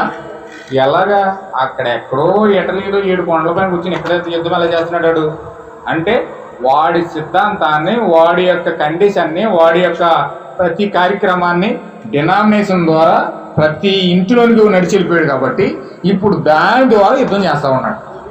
హల్లెలూయా. ఇప్పుడు దాని యొక్క పరిస్థితిని మనం ఖచ్చితంగా తెలుసుకోవాలి. ఇప్పుడు దేవుని దూషించటకు, ఆయన నామాన్ని, ఆయన గుడారాన్ని, పరలోక నివాసం దూషించటకు నోరు తెరిచిందంటాడు. హల్లెలూయా. ఆయన గుడారం ఎవరో కాదు, వధువై ఉన్నది. 2000 సంవత్సరాల క్రితం యేసుక్రీస్తు అనే గుడారంలో ఉన్నాడు ఆయన. 2000 సంవత్సరాల క్రితం ఎక్కడ ఉన్నాడండి? యేసుక్రీస్తు అనే గుడారంలో ఉన్నాడు. ఇప్పుడు 2000 సంవత్సరాలు దాటేసింది. ఇప్పుడు ఎక్కడ ఉన్నాడంటే వధువు యొక్క శరీరం ఉన్నాడు. ఆ రోజు యేసుక్రీస్తు శరీరంలో ఉన్నట్టుగానే భౌతికమైన శరీరంలో, ఇప్పుడు భౌతికమైన శరీరం అనే వధువు యొక్క శరీరంలో ఉన్నాడు ఆయన. ఇప్పుడు ఆ శరీరంలో ఉండి ఇప్పుడు ఆయన నామాన్ని ధరించి ఆయన పరిశుద్ధాత్మక నివాస స్థలముగా అది వధువు మారిపోయింది. హల్లెలూయా. యేసుక్రీస్తు ఆ యొక్క యోర్దాను దగ్గరికి వెళ్ళి బాప్తిజం పొందినప్పుడు ఏమన్నాడు ఆయన? ఏమన్నాడండి? ఈ గుడారంలో నివసించడానికి నేను ఆనందిస్తున్నానని పరిశుద్ధాత్మ పలికింది. ఇప్పుడు ఆ గుడారంలో నివసించడానికి ఆ పరిశుద్ధాత్మ ఆనందిస్తే, ఇప్పుడు వధువు యొక్క గుడారంలో నివసించడానికి పరిశుద్ధాత్మ ఆనందిస్తూ ఉంది. ఇప్పుడు పరిశుద్ధాత్మ ఎక్కడ ఉందంటే, ఎవరైతే తిరిగి జన్మించారో, ఎవరైతే నీతీకరణ పొందుకున్నారో, ఎవరైతే శుద్ధీకరణ పొందుకున్నారో, ఎవరైతే పరిశుద్ధాత్మ బాప్తిజం పొందుకున్నారో, ఎవరైతే ఆ స్థానంలోకి వెళ్ళారో, ఆ స్థానంలోకి వెళ్ళి వాళ్ళు పరిశుద్ధాత్మ పొందుకున్నారో, ఆ పరిశుద్ధాత్మ ఆ శరీరంలో నివాసం చేస్తూ ఉంది. హల్లెలూయా. ఇప్పుడు ఆ శరీరంలో నివాసం చేస్తూ దేవుని యొక్క సన్నిధిని, ఆయన యొక్క నామాన్ని మోసుకెళ్తా ఉంది. ఆ శరీరం మోసుకెళ్తున్నారా మీరు? యేసుక్రీస్తు నామం బాప్తిజం పొంది పరిశుద్ధాత్మను పొందుకొని మీరు ఆ నామాన్ని మోసుకెళ్తున్నారా? వెళ్తున్నారండి. ఇప్పుడు ఆ నామాన్ని మోసుకెళ్ళేటోళ్ళ మీద, ఆయన గుడారం మీద విషము వెళ్ళగెక్కడానికే ఇప్పుడు ఎవరు వస్తున్నారా? ఘట సర్పం వస్తూ ఉంది, రోమ్ వస్తూ ఉంది, 7 కొండల పైన కూర్చున్న ఆ స్త్రీ వస్తూ ఉంది. హల్లెలూయా. ఇప్పుడు రోములో ఒక స్థానం సంపాదించుకున్నటకు దాని నివాసం వాటికన్ నగరానికి మార్చేసింది. మీరింకను చదువుకొనుచు పోవుడి, పరలోక నివాసులను దూషించుటకు అది నోరు తెరిచింది. వారిని దూషించాను, వారి మధ్యవర్తితో పనిని చేయించున్నారని చెప్పాను. మరియు పరిశుద్ధులతో యుద్ధం చేయించు వారిని జయింపను దానికి అధికారం ఇవ్వబడింది. వారు దాన్ని చేశాను. కొయ్యకు కట్టి వారిని కాల్చివేశాను. సింహములకు వారికి ఆహారంగా వేసాను. హల్లెలూయా. చూడండి, ఆ పరిశుద్ధుల్ని, ఆయన నామాన్ని ధరించిన వాడిని, ఆ పరిశుద్ధాత్మ ఏ గుడారంలో నివాసం చేస్తుందో వారిని ఈ రోమ్ ఏం చేస్తుందో చూడండి. కొయ్య కట్టు అంటండి కాల్ చేస్తున్నారంట, సింహాలకు ఆహారంగా వేసేస్తున్నారంట. ప్రతి వంశం మీద, ప్రతి ప్రజల మీద, ఆయా భాషలు మాట్లాడే వారి మీద, జనం మీద అధికారం దానికి ఇవ్వబడిందంట. అన్య రోము పోపుల రోముగా మారే వరకు రోమ్లో ఎన్నడూ కూడా ఆ విధంగా ఉండలేదు. మరియు ప్రపంచమంతటి క్యాథలిక్ ఆ అధికారము వ్యాపించి విశ్వవ్యాప్త సంఘముగా అది అవతారం మార్చింది. ఏమైందండి? అదొక విశ్వవ్యాప్త సంఘముగా మారిపోయింది. ఓన్లీ ఒక దేశానికి సంబంధించిన సంఘం కాదు అది. నువ్వు రష్యా వెళ్ళండి, అక్కడ రోమన్ క్యాథలిక్ ఉంటారు. అమెరికా వెళ్ళండి, రోమన్ క్యాథలిక్ ఉంటారు. మీరు ఇండియా వెళ్ళండి, రోమన్ క్యాథలిక్ ఉంటారు. ఫ్రాన్స్ వెళ్ళండి, బ్రిటన్ వెళ్ళండి, ఏ దేశం వెళ్ళినా కానీ అక్కడ రోమన్ క్యాథలిక్ ఉంటారు. ఏ సంఘానికి అక్కడ పాపులారిటీ ఉన్నా లేకపోయినా ఖచ్చితంగా రోమ యొక్క సంఘానికి రోమన్ క్యాథలిక్ అక్కడ పాపులారిటీ ఉంటుంది. ప్రతి దేశంలో కూడా ఇది వ్యాపించేసింది. ప్రతి దేశంలో కూడా ఈ యొక్క రోమన్ క్యాథలిక్ ఉంది. హల్లెలూయా. మరియు భూనివాసులలో గ్రంథం నుండి ఎవరి పేరు రాయబడలేదు వారు ఆ మృగములకు నమస్కారం చేస్తారు. నా యొక్క నూనె మరియు ద్రాక్షారసం తాగవద్దు. భూనివాసులందరూ కూడా, అనగా జగత్తుత్పత్తి మొదలుకొని వధించబడిన గొర్రె పిల్ల యొక్క జీవగ్రంథం మంది ఎవరు పేరైతే రాయబడలేదు వారు ఆ మృగములకు నమస్కారం చేయదురు. హల్లెలూయా. దేవుడు నాకు మహిమ కలుగును గాక. మీ పేరు గనక గొర్రె పిల్ల యొక్క జీవగ్రంథంలో ఉంటే మీరు ఆ మృగానికి నమస్కారం చేయరు. ఆ మృగానికి నమస్కారం చేయరు.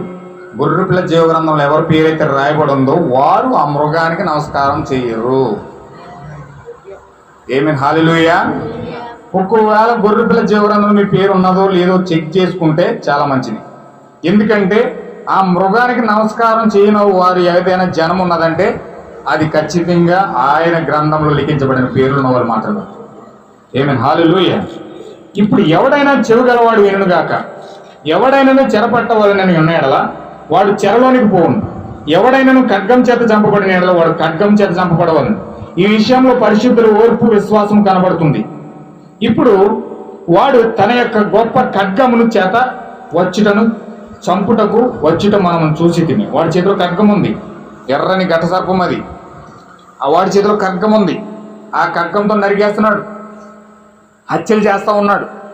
యేసు యొక్క హతసాక్షుల రక్తము చేత ఆ స్త్రీ మట్టిల్లిపోయింది. హల్లెలూయా. హతసాక్షులు ఎంతమందిని, ఇంచుమించు 60 లక్షల మందిని చంపేసి ఆ రక్తము చేత వాడు మట్టిల్లిపోయాడు. ఆ యొక్క గొప్ప ఖడ్గం చేత ఆ యొక్క విశ్వాసులను, పరిశుద్ధాత్మ ధరించిన గుడారాలను చంపుకుంటూ వస్తూ ఉన్నాడు. వాడు కూడా ఖడ్గం ద్వారా, అనగా వాక్యమనే ఖడ్గం ద్వారా చంపబడుదునని మనం కనుగొన్నాం. వాడి గల 2 అంచుల ఖడ్గమైన దేవుడు వాక్యము వాడిని చంపును. హల్లెలూయా.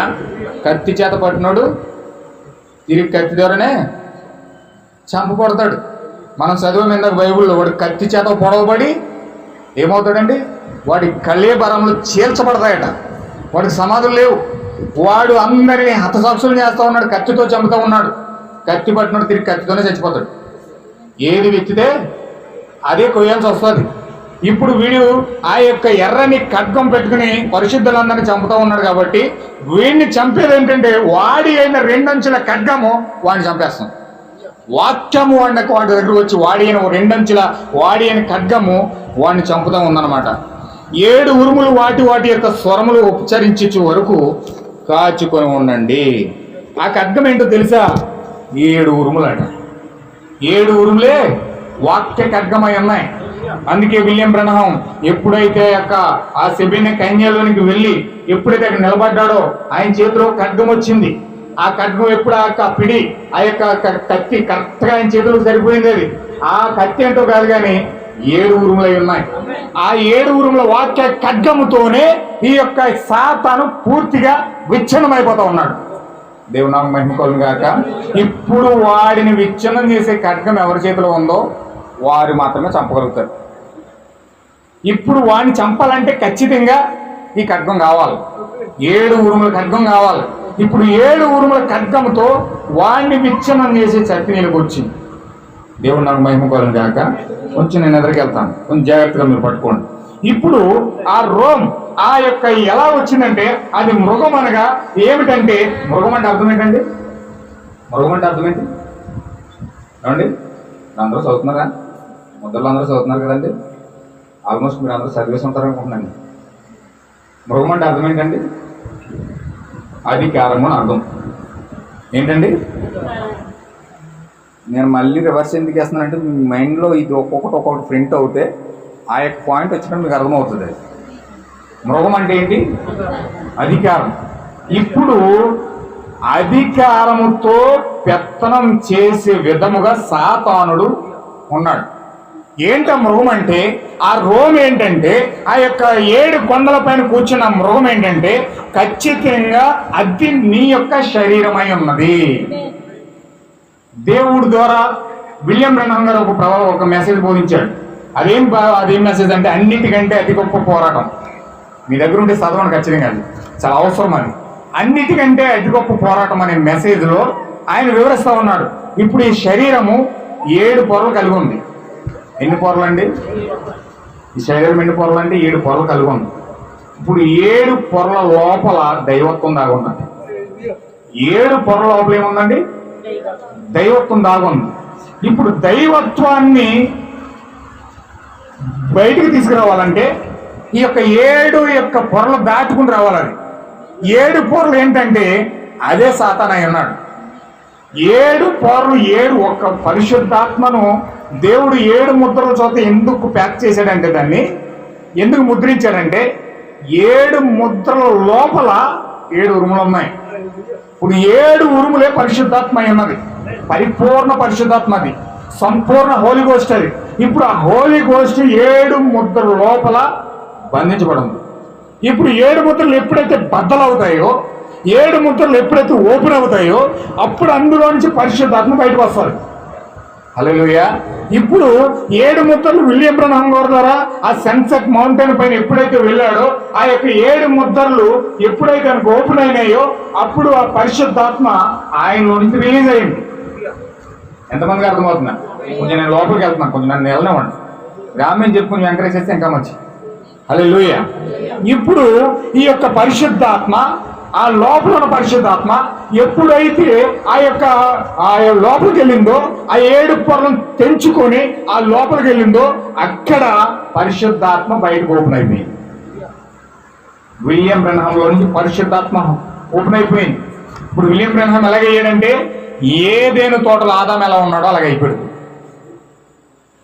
ఏదైనా తోటలో సంపూర్ణంగా ఆదాం ఎలా ఉన్నాడో, ఎలాగైతే పరిశుద్ధాత్మకు ఒక నివాస స్థలముగా, పగలగొట్టబడిన శరీరముగా, పరిశుద్ధాత్మ సంపూర్ణ పరిశుద్ధాత్మగా, సంపూర్ణ మనుషుడిగా ఆదాము ఏదైనా తోటలో ఉన్నాడు.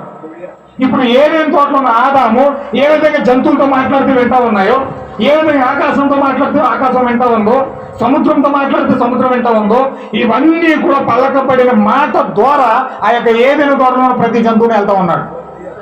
ఆమేన్, హల్లెలూయా.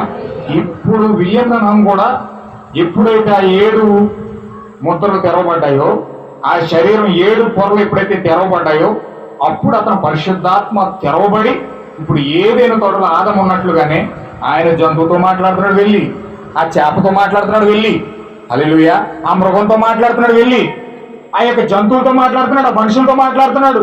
అన్ని కూడా ఏదైనా తోటలో పూర్తిగా ఆదాం ఎలా కదిలాడు, ఇక్కడ బ్రహ్మం అలా కదులుతూ ఉన్నాడు. ఎందుకంటే సంపూర్ణమైన విమోచన ఆ వెతుకొచ్చేసింది. దీని పేరేంటండి? విమోచన గ్రంథం. ఇప్పుడు విమోచన గ్రంథం ఎప్పుడైతే తెరవబడిందో పరిశుద్ధాత్మ కంటే, రక్షణ కంటే, ఆ యొక్క వరముల కంటే, ప్రతి దానికంటే అత్యంత విలువైంది ఏమిటంటే విమోచన ఉంది. ఇప్పుడు విమోచన ఎప్పుడైతే ఆ యొక్క ఆదాము పొందుకున్నాడో, ఆ యొక్క బ్రహ్మం పొందుకున్నాడో, వెళ్ళి జంతువుతో మాట్లాడుతూ ఉన్నాడు, చేపతో మాట్లాడుతూ ఉన్నాడు. చేప, నేను నీకు జీవం ఇస్తున్నాను, తీసుకో. హల్లెలూయా. హగిరైతు కుమారులతో మాట్లాడుతున్నాడు, నేను నీకు పరిశుద్ధాత్మని ఇస్తాను, నేను నీకు పరిశుద్ధాత్మని ఇవ్వబోతా ఉన్నాను. చేప, నీకు జీవం ఇవ్వబోతా ఉన్నాను. హల్లెలూయా. ఈయన పలుకుతుంటే ఉడతలు వస్తూ ఉన్నాయి అక్కడ. ఈయన పలుకుతుంటే అక్కడ చోరాలు కలుగుతూ ఉన్నాయి అక్కడ. అంటే ఈయన ఏం చేస్తున్నాడంటే ఆ యొక్క నూతనమైన ఏదైనాలోనికి 7 పొరలు తెంపబడిన పరిపూర్ణమైన పరిశుద్ధాత్మగా విమోచించబడిన వ్యక్తిగా ఆ యొక్క రూపంలో అడుగు పెట్టాడు. ఏమని హల్లెలూయా. ఇప్పుడు 7 ముద్రలు అనగా నీ యొక్క శరీరమే 7 పొరలు కలిగి ఉంది. ఇప్పుడు 7 పొరలలోనికి ఎప్పుడైతే నీ పరిశుద్ధాత్మ వెళ్తా ఉందో, అక్కడ విమోచన జరుగుతూ ఉందో, ఆ 7 పొరలు తెంచుకొని నీలో ఉన్న పరిశుద్ధాత్మ బయటికి రావాలి. నీలో ఉన్న పరిశుద్ధాత్మ ఎప్పుడైతే బయటకు వస్తుందో, నీలో ఉన్న జీవం ఎప్పుడైతే బయటకు వస్తుందో, అప్పుడు నీవు పలికినప్పుడు సృష్టి మా వెంట ఉంటుంది మాట. దేవుడు నాకు మహిమ కలుగును గాక. ఇప్పుడు 7 ముద్రలుగా పైన మెయింటైన్ చేసేది ఎవరంటే సాతానుడై ఉన్నాడు. దేవుడు 7 ముద్రలు ఎందుకు ఇస్తున్నాడంటే 7 ముద్రలు ఎలా ఉన్నాయి, లోపల బయట ముద్ర వేయబడి ఉన్నాయి. లోన సాతానుడు, బయట సాతానుడు ఉన్నాడు, లోన దేవుడు ఉన్నాడు. ఇప్పుడు అది సీలు వేయబడిపోయింది. 7 ముద్రల ద్వారా వీడు సాతానుడు కదులుతూ ఉన్నాడు. 7 ఉరుములు లోపల ఉన్నాయి. హల్లెలూయా. ఇప్పుడు 7 ముద్రలు పగలగొట్టబడిన తర్వాత ఈ యొక్క సంపూర్ణ పరిశుద్ధాత్మ వెలుగులో వస్తాడు. ఇప్పుడు దేవుడు ఏం చేస్తున్నాడంటే 7 ముద్రలు ఎందుకు పగలగొడతా ఉన్నాడంటే దేవుడు ఆ సంపూర్ణమైన విమోచన నీకు ఇచ్చి నూతన ఏదైనా తీసుకెళ్ళాలి.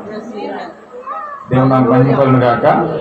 ఇప్పుడు దేవుడు ఆ సాతాను యొక్క ఆ పంచరంతా ఎందుకు చూపిస్తా ఉన్నాడంటే 7 కొండల పైన ఎందుకు పెట్టాడంటే ప్రతిదీ 7 7 7 7 7 విమోచన సాదృశ్యం 7 7 అని ఎందుకు చూపిస్తా ఉన్నాడంటే 7 దాటిన తర్వాతే నీకు విమోచన అనేది ఉంది. హల్లెలూయా. ఇప్పుడు విమోచనలోకి వెళ్ళడానికి నేను పూర్తిగా 7 ముద్రల్లో ఉన్న సాతాను యొక్క పథకం అంతా తెలియకపోతే మొదటి ముద్ర ద్వారా, 2వ ముద్ర ద్వారా, 3వ ముద్ర ద్వారా, 4వ ముద్ర ద్వారా, 5వ ముద్ర ద్వారా, 6వ ముద్ర ద్వారా, 7వ ముద్ర ద్వారా వీడి అంతా ఈ శర్మం అంతా ఎలాగైతే కప్పేశాడో ఈ కప్పబడిన యొక్క రూపం అంతా కూడా నువ్వు తెలుసుకోనకపోతే దాన్ని దాటుకుని నువ్వు లోపలికి వెళ్ళలేవు. హల్లెలూయా. 7 పొరలు కలిగిన శరీరం దాటుకుని నువ్వు లోపలికి వెళ్ళాలంటే నీ వల్ల ఎలాగవుతుంది? ఏ మనిషి వెళ్ళగలుగుతాడు అందులోకి? ఏ మనిషి వెళ్ళగలుగుతాడు? ఎవరు కూడా వెళ్ళలేరు. హల్లెలూయా. అందుకే దేవుడు ఈ యొక్క విమోచన గ్రంథం ద్వారా తన వధువుకి అందులో నుంచి మార్గం చూపెడతా ఉన్నాడు. ఏ మనిషి కూడా అందులోకి వెళ్ళడానికి అవసరం వెళ్ళలేదు. ఏ మనిషి కూడా దాన్ని విప్పడానికి యోగ్యత లేదంటా ఉన్నాడు. చెప్పాలంటే అలా 7 పొరలు దాటుకుని లోపలికి వెళ్ళాలి. 7 పొరలు దాటుకుని లోపలికి వెళ్ళాలంటే ఏ మనిషి వల్ల అవుతుంది? అబ్రహాం ఉన్నాడు అక్కడ. దేవుడు వచ్చి అడుగుతున్నాడు, అబ్రహాం ఏం ఎక్కుతావా? అయ్యో నా వల్ల కాదన్నాడు.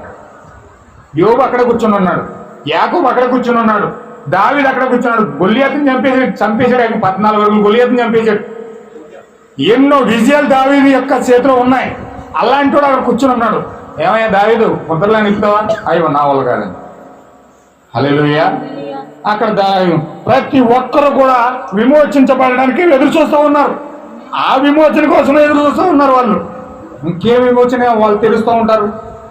అయితే విమోచించబడడానికి ఏ వ్యక్తికి అధికారం లేదు. యోహాను ఏడుస్తూ ఉన్నాడు అక్కడ, అయ్యో నా విమోచన గ్రంథం తెరవబడలేదు, అయ్యో నా విమోచన గ్రంథం తెరవబడితే ఎప్పుడు, నాకు విమోచన వచ్చేది ఎప్పుడు, నాలో పరిశుద్ధాత్మ రిలీజ్ అయ్యేది ఎప్పుడు, నేను ఎప్పుడు ఆ పరిశుద్ధాత్మ రిలీజ్ చేస్తాను, నేను ఎప్పుడు నా దేవుని చూస్తాను, నేను ఎప్పుడు నా నూతన ఏదైనా అడుగు పెడతాను, హల్లెలూయా, నేను ఎప్పుడు నా జీవితంలో అడుగు పెడతాను, నన్ను ఎప్పుడు నా స్వాస్థ్యంలో అడుగు పెడతాను. ఎంత ఆతృతగా యోహాను ఎదురు చూస్తున్నాడంటే నిజముగా తన యొక్క ప్రాణము, శరీరము, ఆత్మ పూర్తిగా ఏదైనా ప్రవేశించడానికి చూస్తూ ఉన్నాడు. తన విమోచన కోసం ఎదురు చూస్తూ ఉన్నాడు. ఆమేన్, హల్లెలూయా.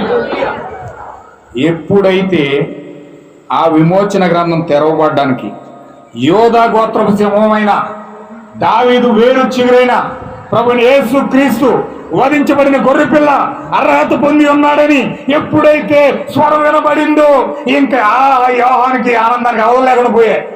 గాల్లో ఎగురుతున్నాడు. ఇప్పుడు ఆ అడవంతా తిరిగేస్తా ఉన్నాడు. ఆ చెట్లు అంటే ఎక్కుతూ ఉన్నాడు. ఎటు తిరుగుతున్నాడు ఆయనకి తెలియట్లేదు. హల్లెలూయా.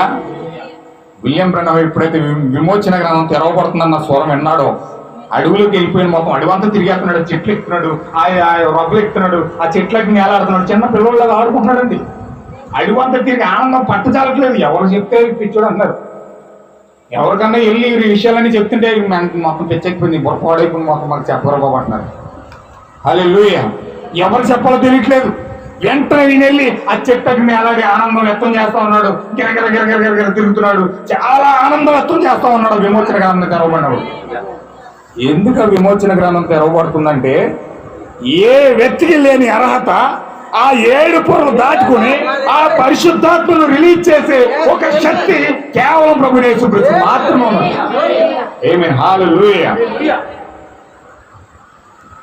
ప్రవచనాలు చెప్పమంటే చెప్తారు, సోది చెప్పమంటే చెప్తారు, హిప్నాటిజం చేయమంటే చేస్తారు, లేకపోతే జ్యోతిష్కం చెప్పమంటే చెప్తారు, లేకపోతే కవిత్వాలు చెప్పమంటే చెప్తారు, జాతకాలు చెప్పమంటే చెప్తారు. కానీ లోనకెళ్ళి పరిశుద్ధాత్మలో నుంచి విడుదల పొందుకునే నిత్య జీవం పొందుకునే ఆ శక్తిని వెలువడింప చేసే అర్హత ఏ మనిషికి భూమి మీద లేదు. ఇంకా హల్లెలూయా. నీ ఆత్మ పూర్తిగా విమోచించబడి, నీ ప్రాణం పూర్తిగా విమోచించబడి, పరిశుద్ధాత్మను రిలీజ్ చేసుకొని ఆ పరిశుద్ధాత్మ ద్వారా ఏదైనా తోటలోకి ప్రవేశించే అర్హత ఒక సంపూర్ణమైన మనిషిగా దేవుడు ప్రభువైన యేసుక్రీస్తుని కార్యనిస్తా ఉన్నాడు. దేవుని నామం మహిమ కలుగును గాక. చూడండి, ఖచ్చితంగా ఆ యొక్క శక్తిని నీకు ఇచ్చేది ఏమిటో తెలుసా?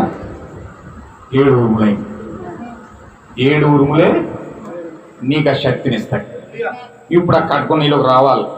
ఆ వాక్య కట్టుకుని నీలోకి రావాలి.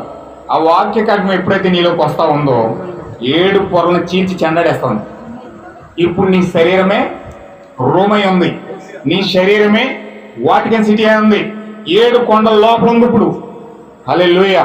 7 పొరల లోపల ఉంది.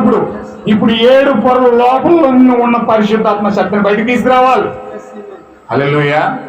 ఇప్పుడు నీ శరీరాన్ని జయించాలా, లేకపోతే దేవుణ్ణి జయించాలా? ఇప్పుడు నువ్వు శరీరంలో పడుతున్నావా, వాక్యంలో పడుతున్నావా? ఇది అస్సలైన సబ్జెక్ట్ అన్నమాట. దేవుని మహిమ కలుగును గాక. ఇప్పుడు రోమన్ క్యాథలిక్ ఎక్కడుందంటే నీ శరీరమై ఉంది. మృగం ఎవరంటే నీ శరీరమై ఉంది. ప్రవక్త బ్రహ్మం బోధించాడండి, నీ శరీరం ఏమై ఉందండి? అది మృగమై ఉంది.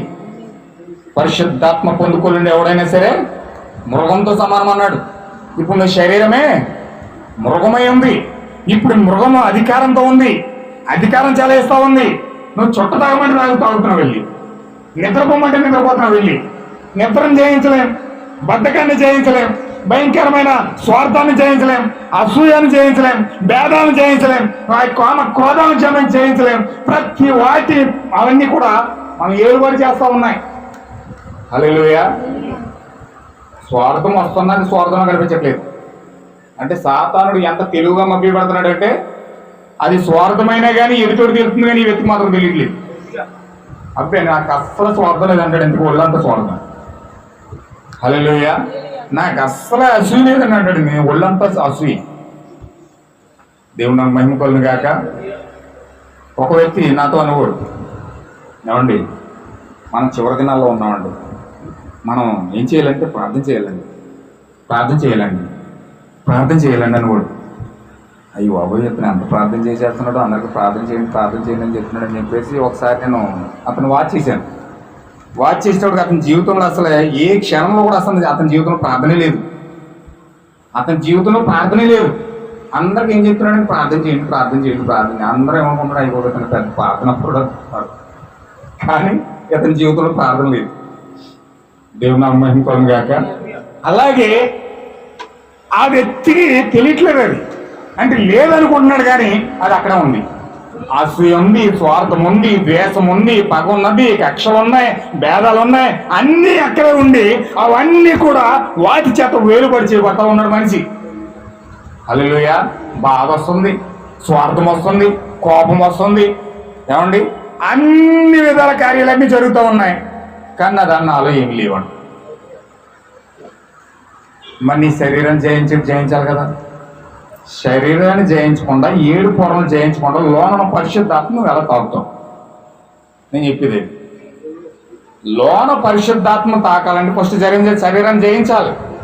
అసలు శరీరమే నీ శత్రువు అని నువ్వు గమనించకపోతే, శరీరమే నీ శత్రువు అని తెలియకపోతే అసలు నువ్వు శరీరాన్ని ఎలా చేస్తావు? నువ్వు ఎంతగా ప్రేమించాలో అంతగా ప్రేమిస్తావు నీ శరీరాన్ని. నీ శరీరాన్ని ప్రేమించినంత పక్కన కూడా ప్రేమించడు నువ్వు. పౌడర్ రాస్తావు, లిప్స్టిక్ రాస్తావు, క్రీమ్ రాస్తావు, మొత్తం అందసందాలన్నీ చేసుకోవడానికి చాలా చాలా రకాల క్రీములన్నీ వాడతావు.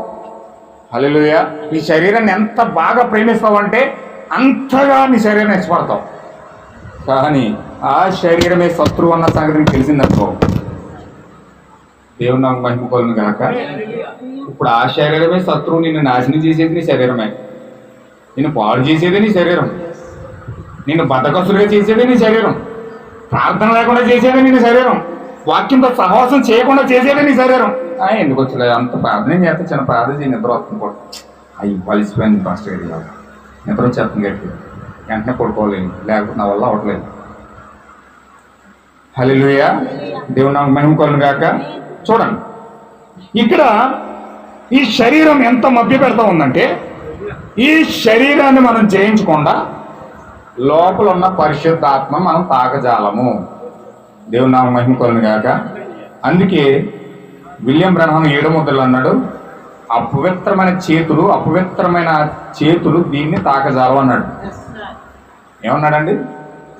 అపవిత్రమైన చేతులు దీన్ని తాకజాలం అని ఎందుకు అన్నాడంటే, శరీరంలో మాలిన్యం ఉంచుకొని, శరీరంలో పాపం ఉంచుకొని లోనున్న పరిశుద్ధాత్మను తాకడానికి ఎంతమాత్రం ప్రయత్నం చేయకూడదు, చేయలేవు కూడా. హల్లెలూయా. అందుచేత ఖచ్చితంగా ఈ యొక్క శరీరాన్ని జయించాలని 7 ఉరుములు కావాలి. 7 ఉరుములు నీ శక్తి నువ్వు పొందుకుంటేనే కానీ లోపల ఉన్న పరిశుద్ధాత్మ నువ్వు బయటికి తీసుకురావడానికి వల్ల అవదు. దేవుని నామమునకు మహిమ కలుగును గాక. చూడండి, ఇప్పుడు దేవుని వాక్యము వాడిని చంపును, పడద్రోయును, 7 ఉరుములు వాటి స్వరములు ఉచ్చరించి వరకు కాచుకొని ఉండుడి అని కాచుకొని ఉండమంటున్నాడు. ఆయన కాచుకొని ఎందుకు ఉండమంటున్నాడంటే, ఎప్పుడైతే 7 ఉరుములు ప్రత్యక్షపరచబడతాయో, ఎప్పుడైతే 7 ఉరుములు నీలోకి వస్తాయో, అప్పుడు ఆ 7 ఉరుముల శక్తి సాతాను యొక్క 7 పొరల యొక్క శక్తిని విచ్ఛిన్నం చేస్తాడు. దేవుని నామమునకు మహిమ కలుగును గాక. అప్పుడు నువ్వు జయించిన జయశీలుడుగా నువ్వు అయిపోతావు. సమాధిలో నుంచి జయించిన యేసుక్రీస్తు కాదు ఇప్పుడు జయశీలుడు. ఏ సమాధిలో నుంచి? ఆ సమాధిని జయించాడు యేసుక్రీస్తు. ఇప్పుడు నువ్వు ఈ సమాధిని జయించిన జయశీలుడు అవ్వాలి. దేవుని నామమునకు మహిమ కలుగును గాక. ఆయన ఆ శరీరంలో జయం పొందితే మరి నువ్వు ఈ శరీరంలో జయం పొందాలి. దేవుడు ఎందుకు ఆ యొక్క పునరుద్ధానం జరిగిందంటే, ఇక్కడ పునరుద్ధానం జరగాలి, ఈ శరీరంలో పునరుద్ధానం జరగాలి. దేవుని నాకు మహిమ కలుగును గాక. ఈ శరీరంలో పునరుద్ధానం జరగాలి. ఎప్పుడు జరుగుతుందంటే, 7 ఉరుములు ఎప్పుడైతే పొందుకుంటావో, 7 ఉరుముల స్వరం ఎప్పుడైతే నీలోకి వస్తా ఉందో, ఆ యొక్క స్వరము నీలోకి వస్తా ఉందో, దేవుని యొక్క స్వరము, ఆ యొక్క ఓన్ వాయిస్ నీ హృదయంతో నువ్వు వింటావో, దేవుని యొక్క సొంత స్వరం నీ హృదయంలో మెల్లని స్వరం ఎప్పుడైతే నువ్వు వింటావో, అప్పుడు నువ్వు పూర్తిగా విడిపించబడతావు. దేవుని నామమునకు మహిమ కలుగును గాక. ఎప్పుడైనా అలా స్వరం దాన్ని ప్రవక్త అన్నాడు, గుడారపు దర్శనం అంటా ఉన్నాడు. ఏం దర్శనం అండి అది? గుడారపు దర్శనం. దేవుడు తన సొంత స్వరమును వినిపించబడే సమయం అది. ఈ గుడారపు దర్శనం ఎప్పుడైతే పొందుకుంటావో, రెబెక ఎప్పుడైతే తల్లి గుడారంలోకి వెళ్ళిందో, ఆ గుడారపు దర్శనంలోకి వెళ్ళిందో, ఆ రెబెక అక్కడ దేవుని యొక్క సొంత స్వరాన్ని వింటా ఉంది. దేవుని యొక్క సొంత స్వరాన్ని విని అక్కడ విడిపించబడతా ఉంది, అక్కడ విమోచించబడతా ఉంది, ఆ శరీరం మార్చబడతా ఉంది.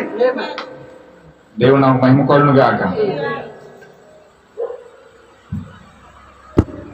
ఆ చిన్న గుంపు నిజంగా దేవుని యొక్క వాక్యమును గైకొని మరియు అక్కడ దాన్ని పట్టుకొనిదరు, అది ముక్కలు ముక్కలుగా నరుకును. మరియు వారు ఆకాశంను మూయగలరు, వారు దీన్ని మూయగలరు, లేక దాన్ని చేసేదరు, వారు కోరినదంతయు చేసేదరు. దేవుని నామమునకు మహిమ కలుగును గాక. నువ్వు ఎప్పుడైతే 7 ఉరుముల స్వరం పొందుకుంటావో, నీవు కోరినదంతయు కూడా చేయడానికి దేవుడు సామర్థ్యం ఇస్తా ఉన్నాడు. హల్లెలూయా. చెట్ట నాకు అడ్డొచ్చావు, లేచి అలా సముద్రంలో పడంటే ఆ చెట్టు వేరంతో లేచి సముద్రంలో పడుతుంది. ఆ శక్తి నీకు వస్తా ఉంది. వాళ్ళు కోరినంతా చేస్తారు, సాతాన్ని మొక్కలు మొక్కలుగా నరికేస్తారట. దేవుడు నాకు మహిమ కలుగును గాక. ఏంటి ఎంత శక్తి ఇస్తాడు దేవుడు? ఎంత పవర్ మానవుడికి ఇస్తాడా? ఎంత సామర్థ్యం పొందుకునే అంత శక్తి 7 ఉరుముల్లో ఉన్నదా? హల్లెలూయా. అబ్బా, ఎంత కృప దేవుడు మనకి ఇచ్చాడండి. ఎంత అద్భుతమైన గ్రేస్ అండి అది. నిజంగా అలాంటి కృప దేవుని కుమారులకు ఇస్తా ఉన్నప్పుడు దాని కొరకు ఆ యోహాను ఎందుకు ఏడ్చాడా అని ఆలోచిస్తుంటే నాకు అర్థమవుతా ఉంది. హల్లెలూయా. ఆ విమోచన గ్రంథం తెరవబడకపోతే ఆ మూల కూర్చుని అయ్యో నా విమోచన గ్రంథం తెరిచేది ఎప్పుడు, ఎవరు తెరుస్తారు, దాన్ని జయం పొందింది ఎవరు అని మూల కూర్చుని అయ్యో అయ్యో అని గుండెలు బాదుకుంటూ అయ్యో అని ఏడుస్తూ ఉన్నాడు. ఎందుకు ఏడుస్తున్నాడు అంటే ఎంత పవర్ అందులో ఉంది మరి, ఎంత శక్తి అందులో ఉంది మరి. ఇప్పుడు దాన్ని వదులుకొని ఆ వ్యక్తి ఏ విధంగా మౌనంగా ఉండగలుగుతాడు?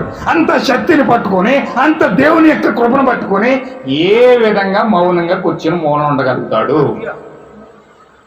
దేవుని నామమునకు మహిమ కలుగును గాక.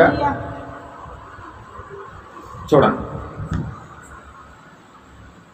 దానిని చేసేదారు 2 అంచులు గల ఖడ్గము కన్నను వాడి అయిన ఆయన నోట నుండి బయటకు వచ్చి వాక్యము ద్వారా వాడు చంపబడును. అంటే అసలు కథ అంతా ఏంటంటే 7 ఉరుముల్లో నుంచి 7 ముద్రలో నుంచి దాగున్న ఆది కాలం నుంచి లూసిఫరు కెరూబుగా భూమి మీద పడితే వాడిని చంపేది ఎవరండి? ఎవరు వింటున్నారా? ఎవరో ఆయన చంపేది ఎవరు?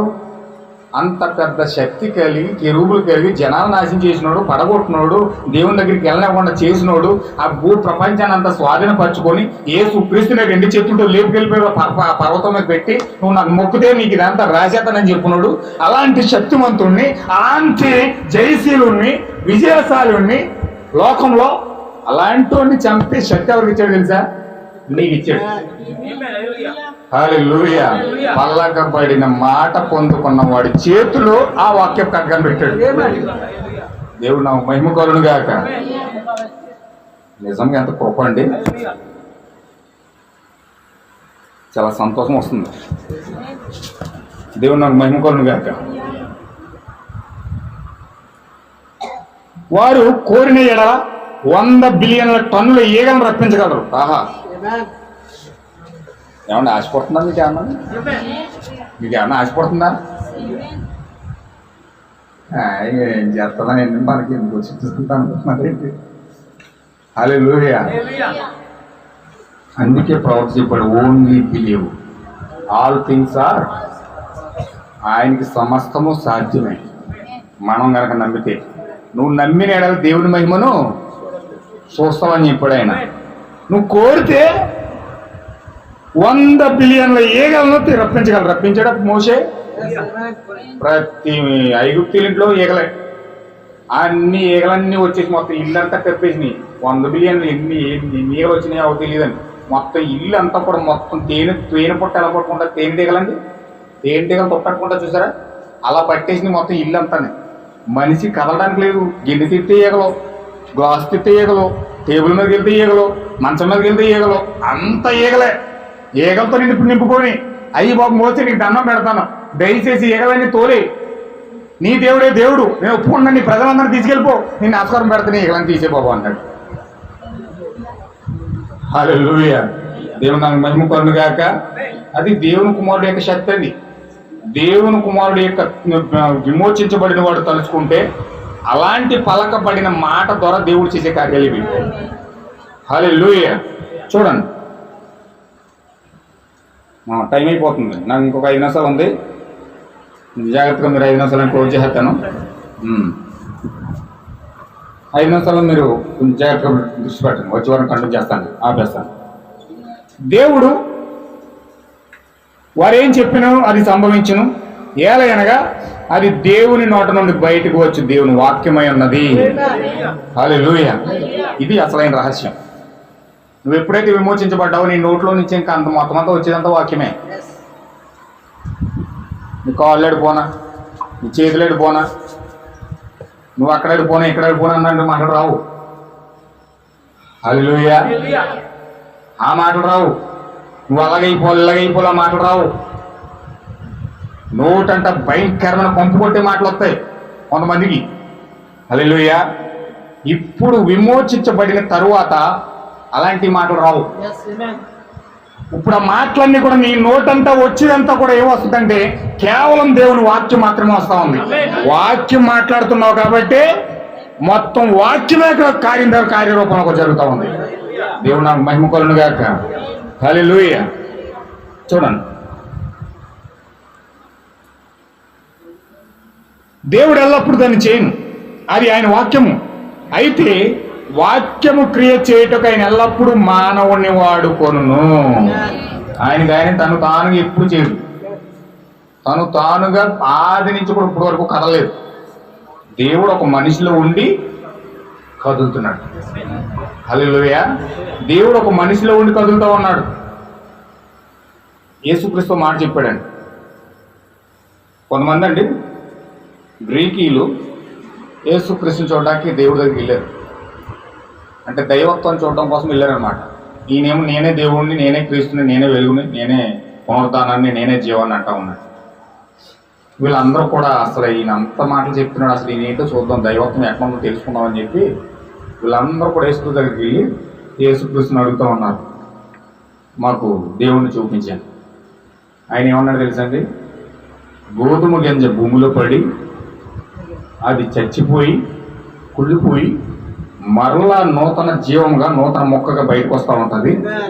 అప్పుడు అది ఒక్క గింజ భూమిలో పెట్టబడితే అనేక గోధుమ గింజలు పైకి వస్తాయన్నాడు. దేవుని మహిమ కలుగును గాక. ఇప్పుడు వారికి ఏదో ఎటకారంగా వ్యంగ్యంగా మాట చెప్పినట్టు అనిపించిందండి. దేనికి గోధుమ గింజ అంటున్నాడు, దేవుని చూడకపోతే గింజల బాధ ఏంట్రా బాబు అనుకున్నారు వాళ్ళు. హల్లెలూయా. ఈ గింజలు ఏంటి, గోధుమ గింజలు ఏంటి, భూమిలో పెట్టడం ఏంటి, చచ్చిపోవడం ఏంటి, కులిపోవడం, మాకు ఏం అర్థం కాలం బుర్రకొట్టుకొని వెళ్ళిపోయారు. హల్లెలూయా. ఈయన ఏం చెప్పాడంటే ఆయన పునరుద్ధానం కోసం, ఆయన సమాధి కోసం, తిరిగి ఆయన లేవడం కోసం వాళ్ళకి వివరంగా చెప్పాడు. ముద్రలు తెరిచాడు అక్కడ. ఈ సర్పసంతానం ముద్రలు వర్గమవుతాయి. హల్లెలూయా. మృగం అంటున్నాడు, గుర్రం అంటున్నాడు, 666 అంటున్నాడు, 7 కొండలు అంటున్నాడు. ఏం అర్థం కావట్లేదు ఎత్తికి. హల్లెలూయా. బుర్రపై చెక్కిపోతుంది. ఓరు బాబు ఇక్కడ కూర్చుంటే కానీ చెప్పుకుంటే మనకు కూడా మెంటలేకపోద్ది అనుకుంటున్నారు. హల్లెలూయా. ఆ విధంగా బుర్రకొక్కుంటూ ఆలోచిస్తున్నారు. నాకు చాలా వచ్చేస్తున్నాయి, మరి టైం ఏమి అయిపోతుంది. హల్లెలూయా. దేవుడు నాకు మహిమ కలుగును గాక. ఇది జీవనది, ఇది తోడతో ఉంటూ వచ్చేస్తూ ఉంటాయి. దేవుడు నాకు మహిమ కలుగును గాక. చూడండి, ఇప్పుడు ఖచ్చితంగా దేవుడు ఇక్కడ మాట్లాడుతున్న విషయం ఏమిటంటే, దేవుడు నాకు మహిమ కలుగును గాక. మంచిగానే ఉండదేమండి.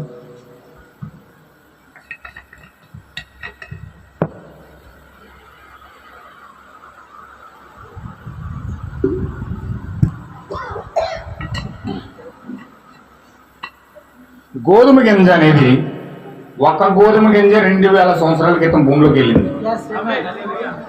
ఇప్పుడు ఒక గోధుమ గింజే, ఒక శరీరమే భూమిలోకి వెళ్ళింది. ఇప్పుడు ఈ కాలంలో అనేక గోధుమ గింజలు వచ్చాయి. అనేక గోధుమ గింజలు వచ్చి ఇప్పుడు అనేక గోధుమల గింజలుగా, వాక్యముగా, ఇప్పుడు దేవుని పిల్లలుగా ఈ చివరి కాలంలో దేవుని యొక్క వధువుగా పిలబడుతూ ఉన్నారు వాళ్ళు. అప్పుడు యేసుక్రీస్తు ఒక్కడే. ప్రవక్త చెప్పాడండి, వాడికి బలమైన గాయం తగిలిందంట, చావు దెబ్బ తగిలిందంట. ఆ చావు దెబ్బ ఏంటంటే రోమా సైన్యం ద్వారా, కమ్యూనిజం ద్వారా ఆ సర్పానికి చావు దెబ్బ కొట్టాడు. యేసుక్రీస్తు కలువరిలో సిలువ వేయబడి రక్తం కాచి ఆ సర్పం యొక్క తలను చెత్తగొట్టేసి చావు దెబ్బ కొట్టి దాన్ని కోలుకోలేకుండా చేసేసాడు. వాడు మరలా కోలుకోవడం 2000 సంవత్సరాలు పట్టిందండి. హల్లెలూయా. సాతాన్ని చావు దెబ్బ కొట్టి 2000 సంవత్సరాలు కోలుకోలేకుండా పైపోయాడు. రక్తం పెట్టి కొట్టేటప్పటికి సర్పం యొక్క తలను చెత్తగొట్టాడు. ఒక్కడ కొడితే 2000 సంవత్సరాలు పట్టింది కదా వాడికి. ఇప్పుడు అనేక గోధుమ గింజలు ఉన్నాయి. అనేకమైన గోధుమ గింజలు వాడిని కనుక కొడితే, ఆ కట్టుమించిన వాడిని నరికితే, ముక్కలు చీల్చి పడేస్తే వాడు ఇంకా కోరుకోగలడంటారా? హల్లెలూయా. అందుకే వాడిని అంతం చేసేది ఎవరంటే ఇప్పుడు దేవుని కుమారులు అయి ఉన్నారు. ఆ 7 ఉరుముల శక్తి ఎప్పుడైతే నువ్వు పొందుకుంటావో, ఆ సాతాన్ని ముక్కలు నరికి దేవుడు యేసుక్రీస్తు పుట్టిన దెబ్బ కంటే భయంకరమైన దెబ్బను కొట్టబోతా ఉన్నవాడిని. హల్లెలూయా. కానీ ఆడు కొట్టి కంటే ముందు ఆడే నేను కొట్టేస్తున్నాడు. ఎందుకని? ఆ యుద్ధం వీళ్ళు మనకు అర్థం కాలేదు కాబట్టి. వాడు ఏ రూటంలో వస్తున్నాడు మనకు తెలియట్లేదు కాబట్టి, వాడు ఏ విధంగా కొడుతున్నాడు మనకు అర్థం కావట్లేదు కాబట్టి మనం ఇంకా కొట్టక ముందు ఇక్కడ ట్రైనింగ్ అవుతున్నాం, వాడు వచ్చి కొట్టేసి వెళ్ళిపోతున్నాడు అప్పుడే. హల్లెలూయా, దేవుడు నాకు మహిమ కలుగును గాక. ఇప్పుడు దేవుడు ఈగలను ఐగుప్తుల్లో రప్పించగలడు. అయితే ఆయన మోషే అది నీ యొక్క పని అని చెప్పాను, నువ్వేమి చేయవలనో నేను చెప్పాను, మరియు నీవు పోయి దాన్ని చేయము. ఆయన దాన్ని పూర్తి చేశాను. చూసారా, ఆయన ఈగలను రప్పించటకు సూర్యుని ఎన్నుకొని ఉండవచ్చు, ఆయన ఈగలను పిలిచేటకు చంద్రుని ఎన్నుకుండవచ్చు, ఆయన గాలి ద్వారా చేయి ఉండొచ్చు. అయితే అది చెప్పుటకు దేవుడు మోషేని ఎన్నుకున్నాడు. ఆయన తన యొక్క మార్గాన్ని ఒక మానవుడి ద్వారా ఎన్నుకొని ఆ కార్యాన్ని కార్యరూపం దాలుస్తూ ఉంటాడు ఆయన. హల్లెలూయా. ఇప్పుడు ఈ చివరి కాలంలో దేవుడు విలియం బ్రనహాం అనే ప్రవక్తను ఎన్నుకొని ఆయన యొక్క స్వరాన్ని, ఆయన యొక్క మార్గాన్ని, ఆయన యొక్క జీవాన్ని పూర్తిగా 7 ఉరుముల శక్తి ద్వారా భూమి మీదకు వెలువరించాడు, భూమి మీదకు బయలుపరిచాడు. ఇప్పుడు విలియం బ్రనహాం వచ్చాడు, వెళ్ళిపోయాడు, ఆయన పని చక్కబెట్టి వెళ్ళిపోయాడు. ఇప్పుడు ఆ స్వరముగా, ఆ సాధనముగా, ఆ గోధుమ గింజగా ఉండవలసింది ఎవరంటే నువ్వయ్యావు. దేవుని నా మహిమ కలుగును గాక. ఇప్పుడు ఆ యొక్క కడవరి స్వరం ఎవరంటే వధువై ఉన్నది, నీవై ఉన్నావు. నువ్వు ఎప్పుడైతే 7 ఉరుముల శక్తిని పొందుకుంటావో సాతాన్ని పడగొట్టేది ఎవరంటే నువ్వై ఉన్నావు. సాతాన్ని కాల్చేది ఎవరంటే నువ్వై ఉన్నావు. సాతాన్ని ముక్కగా నరికేది ఎవరంటే ఎవరు? వధువే ఆ యొక్క శరీరాన్ని. నేను ఎక్కడ ఆపుతాను, గుర్తుపెట్టుకొని 377 పేజీ ఎక్కడ ఆపుతాను. హల్లెలూయా, దేవుని నామమునకు మహిమ కలుగును గాక. ఇప్పుడు వధువే ఆయన యొక్క శరీరాన్ని, సాతాన్ యొక్క శరీరాన్ని ముక్కలు నరకాలి. సాతాన్ శరీరం ఏదండి? సాతాన్ శరీరమే మరి, నీ శరీరమే మరి నీ శరీరం ముక్కగా నరుకోగలటి అవుతుంది? మీ వల్ల అవుతుందా? అందుకే అబ్రహాంకి అలాంటి పరీక్ష పెట్టాడు దేవుడు. తన కుమారుని నరుకుతాడా లేదా ఎందుకు పెట్టాడా పరీక్ష? ఇప్పుడు ఆ కుమారుడు ఎవరంటే నీ శరీరమే కుమారత్వం, నీ శరీరమే కుమారుడై ఉన్నాడు. ఇప్పుడు ఈ శరీరం నరకాలి అంటే దేవుని కంటే ఎక్కువగా ఈ శరీరాన్ని ప్రేమించకూడదు. కానీ చివరి దినాల్లో ప్రజలు ఎలా ఉంటారంట? దేవుని కంటే ఎక్కువగా సుఖానుభవం ప్రేమించి వారు ఎక్కువ ఉంటారట. హల్లెలూయా. దేవుడికి ఏసీ ఉందో లేదో నాకు తెలియదు, కానీ ఇక్కడ మాత్రం ఏసీ ఉండాలి. హల్లెలూయా. దేవుడేమో మొలకంచలో పడుకుంటున్నాడు, ఈయనేమో మేడ మిద్దెల్లో పడుకుంటున్నాడు. హల్లెలూయా. నిజమండి, దేవుడు వెళ్తా ఉంటే ఆయనకి చెప్పులు కూడా లేవు, ఆయన చెప్పులు కూడా లేవు. వీళ్ళు మాత్రం చాలా విధానాలు చాలా భయంకరంగా ఉన్నాయి. హల్లెలూయా. అందుచేత నా ప్రియమైన సహోదరు సహోదరులారా, ఖచ్చితంగా మీ శరీరాన్ని మీరు శత్రువుగా భావించి దాన్ని నలగొట్టాలి. దేవుడు నాకు మహిమ కలుగును గాక. శరీరాన్ని నలగొట్టాలి.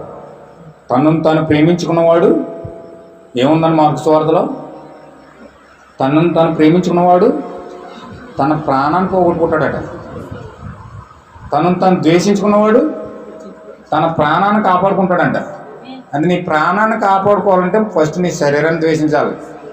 శరీరాన్ని ద్వేషించమంటే ఏమంటే, ఒక ఆయన అన్నాడు, ఒక ఆయన ఏం చేశాడంటే, కాళ్ళు అడ్డొస్తే కాళ్ళు తీసేయి, వాక్యం ఉందని బైబిల్లో, నీ కళ్ళు అడ్డొస్తే కళ్ళు తీసేయి, నీ చేతులు అడ్డొస్తే చేతులు తీసేయి అని చెప్పి బైబిల్లో లేఖనం ఉంది. అలాగే అని చెప్పి ఒక వ్యక్తి బాగా పెద్ద ప్రార్థనా పరుడు అనమాట. పొద్దు నుంచి మొదలెట్టి సాయంత్రం దాకా ప్రార్థన చేస్తూనే ఉంటాడు ఆ ప్రార్థనా పరుడు.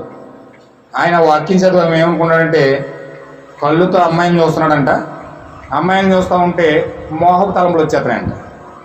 మోహపు తలంపులు వచ్చేస్తానే చూస్తున్నాడు కాబట్టి ఈయన ఏమన్నాడని, కన్ను వస్తే కన్ను పిరిగామన్నాడు. అందుకే నేనేం చేశాడంటే, తోటలోకి వెళ్ళి జిల్లుడు పాలు తెచ్చి కళ్ళు వేసేసుకున్నాడు. హల్లెలూయా. తోటలోకి వెళ్ళి జిల్లుడు పాలు తెచ్చేసిన కంటు చూపు పోతే ఫస్ట్ దాని మీద చీమ ట్రై చేశాడంట. చీమ వెళ్తుంది, దాని మీద జిల్లుడు పాలు వేసాడంట. అది స్ట్రైట్కి వెళ్ళి ఇలా తిరిగిందంట. ఓహో దీనికి కళ్ళు కనపడలేదని డిసైడ్ అయిన తర్వాత అప్పుడు ఆ పాలు అట్టుకొచ్చి కొంటలు వేసుకున్నాడు. కొంటలు వేసుకున్న తర్వాత ఇతను కొన్ని రోజులు కనపడలేదు, కానీ దేవుని కృపను బట్టి మళ్ళీ ప్రార్థన చేస్తే కళ్ళు వచ్చినాయి. హల్లెలూయా. అంటే కళ్ళు పెరిగామంటే జిల్లెడు పాలు వేసేసుకోమనో లేకపోతే కళ్ళు పీకేసి పక్కనడేమని కాదు. హల్లెలూయా. అంటే దేవుడు ఏం చెప్తున్నాడు, నీ శరీరాన్ని నలగొట్టమని ఎందుకు చెప్తున్నాడంటే, నీ శరీరాన్ని ఎప్పుడైతే ప్రార్థనకు ఆటంకం కలిగించకుండా, వాక్యం చదువుతున్నప్పుడు ఆటంకం కలగకుండా, నిద్ర రాకుండా, దానికి కొంత మెడిటేషన్ చేసి ప్రార్థన చేసి ఎక్కువ దీంతో సహవాసం చేసినప్పుడు, ఎక్కువ వాక్యంతో సహవాసం చేసినప్పుడు నీ శరీరాన్ని జయిస్తాం అన్నమాట. హల్లెలూయా. వాక్యంతో సహవాసం చేయకుండా, ప్రార్థన చేయకుండా ఎక్కువ ఫుడ్ తినేద్దాం అనుకోండి, ఎక్కువగా ఆహార పదార్థాలకి ఎక్కువ మనం చాయిస్ ఇచ్చామనుకోండి, ఇప్పుడు ఏం చేస్తుందంటే ఆ బైబిల్ తీసినప్పుడు జాగ్రత్తగా ఇలా చేసి 2 పేజీలు చదువుతావు అంతే, 2 అక్షరాలు, ఒక కార్టూన్ జనుడు చక్కగా జోలపాటు పడతాడు, పూనకప్పునేస్తాడనమాట బైబిల్ చదివేటప్పటికి. ఒక ఆయన నాతో చెప్పాడండి, నాకు మెడిసిన్ ఏంటంటే నిద్ర రాకపోతే నాకు మెడిసిన్ ఏంటంటే బైబిల్ చదువుతాను అన్నాడు. బైబిల్ చదివితే వెంటనే నిద్ర వచ్చేద్దాం టైంకి. హల్లెలూయా. ఏంటంటే అదొక డెవిల్ అన్నాడు ప్రవక్త, నీకు ప్రార్థనకు వాక్యమునికి ఎక్కువ సహవాసం చేస్తూ ఉంటే ఆత్మ ఫుడ్ ఎక్కువ పెట్టాలి, శరీరానికి ఫుడ్ తక్కువ పెట్టాలి. శరీరానికి ఫుడ్ దగ్గర పెట్టాలి, ఆత్మ ఫుడ్ ఎక్కువ పెట్టాలి. కానీ జనాలు ఏం చేస్తారు, ఆత్మకు అసలు ఫుడ్ పెట్టరు, శరీరం మాత్రం బలంగా పెంచుతారు. అందుకని వీళ్ళు దేన్ని కూడా జయించలేదు. మనం ఎప్పుడైతే మనం ఎలా జయిస్తామంటే ఆత్మ ఫుడ్ ఎక్కువ పెట్టాలి, శరీరానికి మళ్ళీ మొత్తం తగ్గించేసేయండి. తగ్గించేస్తే మళ్ళీ అందులో బ్లడ్ తగ్గిపోయి మళ్ళీ రకరకాల నీరసాలు వచ్చేస్తాయి. ఎంత పెట్టాలో అంత సమానంగా పెట్టి ఎక్కువ ప్రిఫరెన్స్ వాక్యానికి ఇవ్వాలి. దేవుడు నాకు మహిమ కలుగును గాక. అందుచేత దేవుడు ఈ వాక్యం దీవించును గాక. ఖచ్చితంగా మనము సాతాన్ని నరికే శక్తి కలిగి ఉన్నామండి. సాతాన్ని ముక్కలు చేసే శక్తి మనం కలిగి ఉన్నాం. భూమిని ఏలే శక్తి మనం కలిగి ఉన్నాం. మాట ద్వారా ప్రతి దాన్ని ఉనికిలోకి తీసుకొచ్చే శక్తి, స్టామినా దేవుడు మనకి ఇచ్చాడండి. ఎలా ఇచ్చాడంటే 7 ఉరుముల ద్వారా. ఇది కేవలం నార్మల్ పుష్పలాగా కనపడుతుంది, కానీ భూమిని కదిలింపచేసే శక్తి ఇందులో ఉంది. హల్లెలూయా. ప్రతి ఒక్క జంతువు, ప్రతి ఒక్క మృగము, ప్రతి ఒక్క ఆకాశము, ప్రతి ఒక్క కార్యాలన్నీ కూడా లోబడే కార్యాలన్నీ కూడా ఇందులో ఉన్నాయి. ఎప్పుడైతే 7 ఉరుముల శక్తిని ఎప్పుడైతే పొందుకుంటావో అప్పుడు నీ రోగాన్ని జయిస్తావు, నీ పాపాన్ని జయిస్తావు, నీ యొక్క కార్యాలన్నీ జయిస్తావు. ప్రతి దాన్ని జయించి సమాధానం నీ హృదయంలో తెచ్చుకొని నీవు నూతన ఏదేంలోకి విలియం బ్రహ్మంలో అడుగు పెడతావు. హల్లెలూయా. మనకంటే దారి చూపించి విలియం బ్రహ్మం ఏదేం తోటలోకి వెళ్ళిపోయాడు, బాగా వెళ్ళిపోయాడు. నూతన ఏదేంలో ప్రవేశించేసాడు. మనం వాక్యం అని చెప్పుకుని వర్తమానం చెప్పుకొని మనం ఎక్కడెక్కడ ఆగిపోయాం అనుకోండి, ఏం పరిస్థితి? ఆయన వెళ్ళిపోయాడు, బాగా కూర్చున్నాడు. ఎప్పుడు వస్తాడు నా పిల్లలు అని ఎదురు చూస్తున్నాడు. ఆయన అక్కడికి వచ్చింది.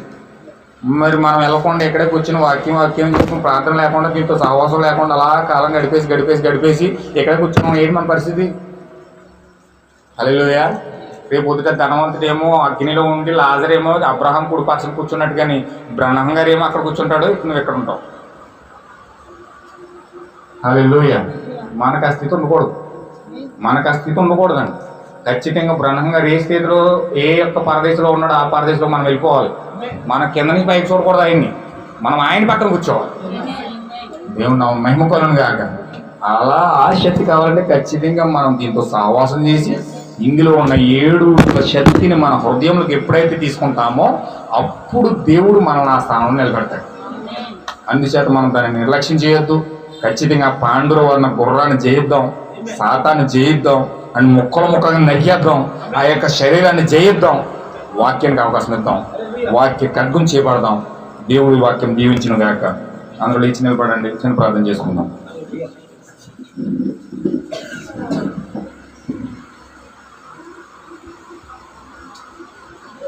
అందరూ ప్రార్థించేయండి, చిన్న ప్రార్థన చేయండి మీ హృదయాల్లో. ప్రభువా, ఓ దేవ, మా జీవితంలో నీ కృపనిచ్చావు, ఎంత గొప్ప భాగ్యం ఇచ్చావు ప్రభువా. ఆ యోహాను విమోచన గ్రంథం తెరవబడట చూసి ఎంతో ఆనందానికి అవధులు లేకుండా పోయినాయి ప్రభువా. ఎందుకంటే విమోచన గ్రంథంలో ఓ దేవుని శక్తి ఎంతగా దాగి ఉన్నదో మేము ఇప్పుడు చూసాం. ఓ దేవ, విమోచన గ్రంథంలో నీ అతి పెద్ద ప్రణాళిక, మా జీవితం పట్ల నువ్వు ఎంతగా రూపం దాల్చావో, ఆ సాతాను జయించడానికి ఎంత శక్తి ఆ 7 ముద్రల గ్రంథంలో పెట్టావో మాకు ఆ కార్యాలన్నీ చూపిస్తా ఉన్నావు ప్రభువా. ఈరోజు మేము విమోచన గ్రంథం మేము తెలుసుకున్నప్పుడు, ఆ విమోచన గ్రంథం తెరవబడినప్పుడు, ఆ విమోచన గ్రంథం మేము చూసినప్పుడు ఆ యొక్క దేవుని యొక్క శక్తి, ఆ 7 ఉరుముల శక్తి మా హృదయంలోకి ఏ విధంగా తీసుకొస్తా ఉన్నావో, ఏ విధంగా ఈ యొక్క శరీరాన్ని జయించగలుగుతా ఉన్నామో స్పష్టంగా తెలియజేస్తా ఉన్నావు ప్రభువా. దేవానికి మహిమ ఘనత ప్రభావం చెల్లిస్తున్నాం. ఏమిచ్చి మేము మీకు యొక్క రుణం తీర్చుకోగలం ప్రభు.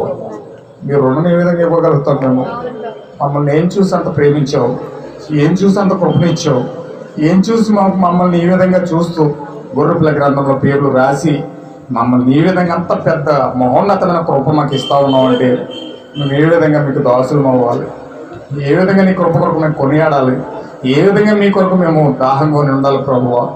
అయ్యో తండ్రి, మాకు సహాయం చేయండి ప్రభువా.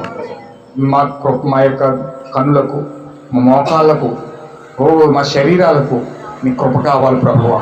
మేము సరిగా ప్రార్థించలేకపోతా ఉన్నాం, నీతో సరిగా సహవాసం చేయలేకపోతా ఉన్నాం. అయ్యో నీ శక్తి తెలియక, నీ జీవం ఇందులో ఎంత గొప్పగా ఉన్నదని తెలియక మేము దీన్ని నిర్లక్ష్యం చేస్తా ఉన్నాం ప్రభువా. అయ్యో తండ్రి, మమ్మల్ని క్షమించండి ప్రభువా. ఇప్పటి నుంచి మేము దాంతో సహవాసం చేస్తాం, ఇప్పటి నుంచి అందులో ఉన్న శక్తిని మేము పొందుకుంటాం, ఆ 7 ఉరుముల శక్తి మేము పొందుకుంటాం, ఆ జీవాన్ని మేము పొందుకుంటాం, మీకు మేము వాగ్దానం చేస్తా ఉన్నాం ప్రభువా. ఇక్కడ నుంచి మేము అన్నాడు నిర్లక్ష్యం చేయం ప్రభువా. మాకు కృప దయచే ప్రభువా. ఎంతమంది ప్రార్థన చేస్తా ఉన్నారండి? హృదయాలు చిన్న ప్రార్థన చేయండి. దేవుడు ఆ కృప మీకు కలుగును గాక. ఆ కృప దేవుడు మీకు ఇవ్వాలని ప్రార్థన చేద్దాం. ఖచ్చితంగా దేవుడు మనకు ఆ సహాయం చేయాలని మనం మనస వాచ కర్మన పరిపూర్ణంగా ప్రాణాత్మ దేహంతో ఆయన కొరకు ఎదురు చూద్దాం. దేవుడు ఖచ్చితంగా మనం దీవించును గాక. ఆమేన్.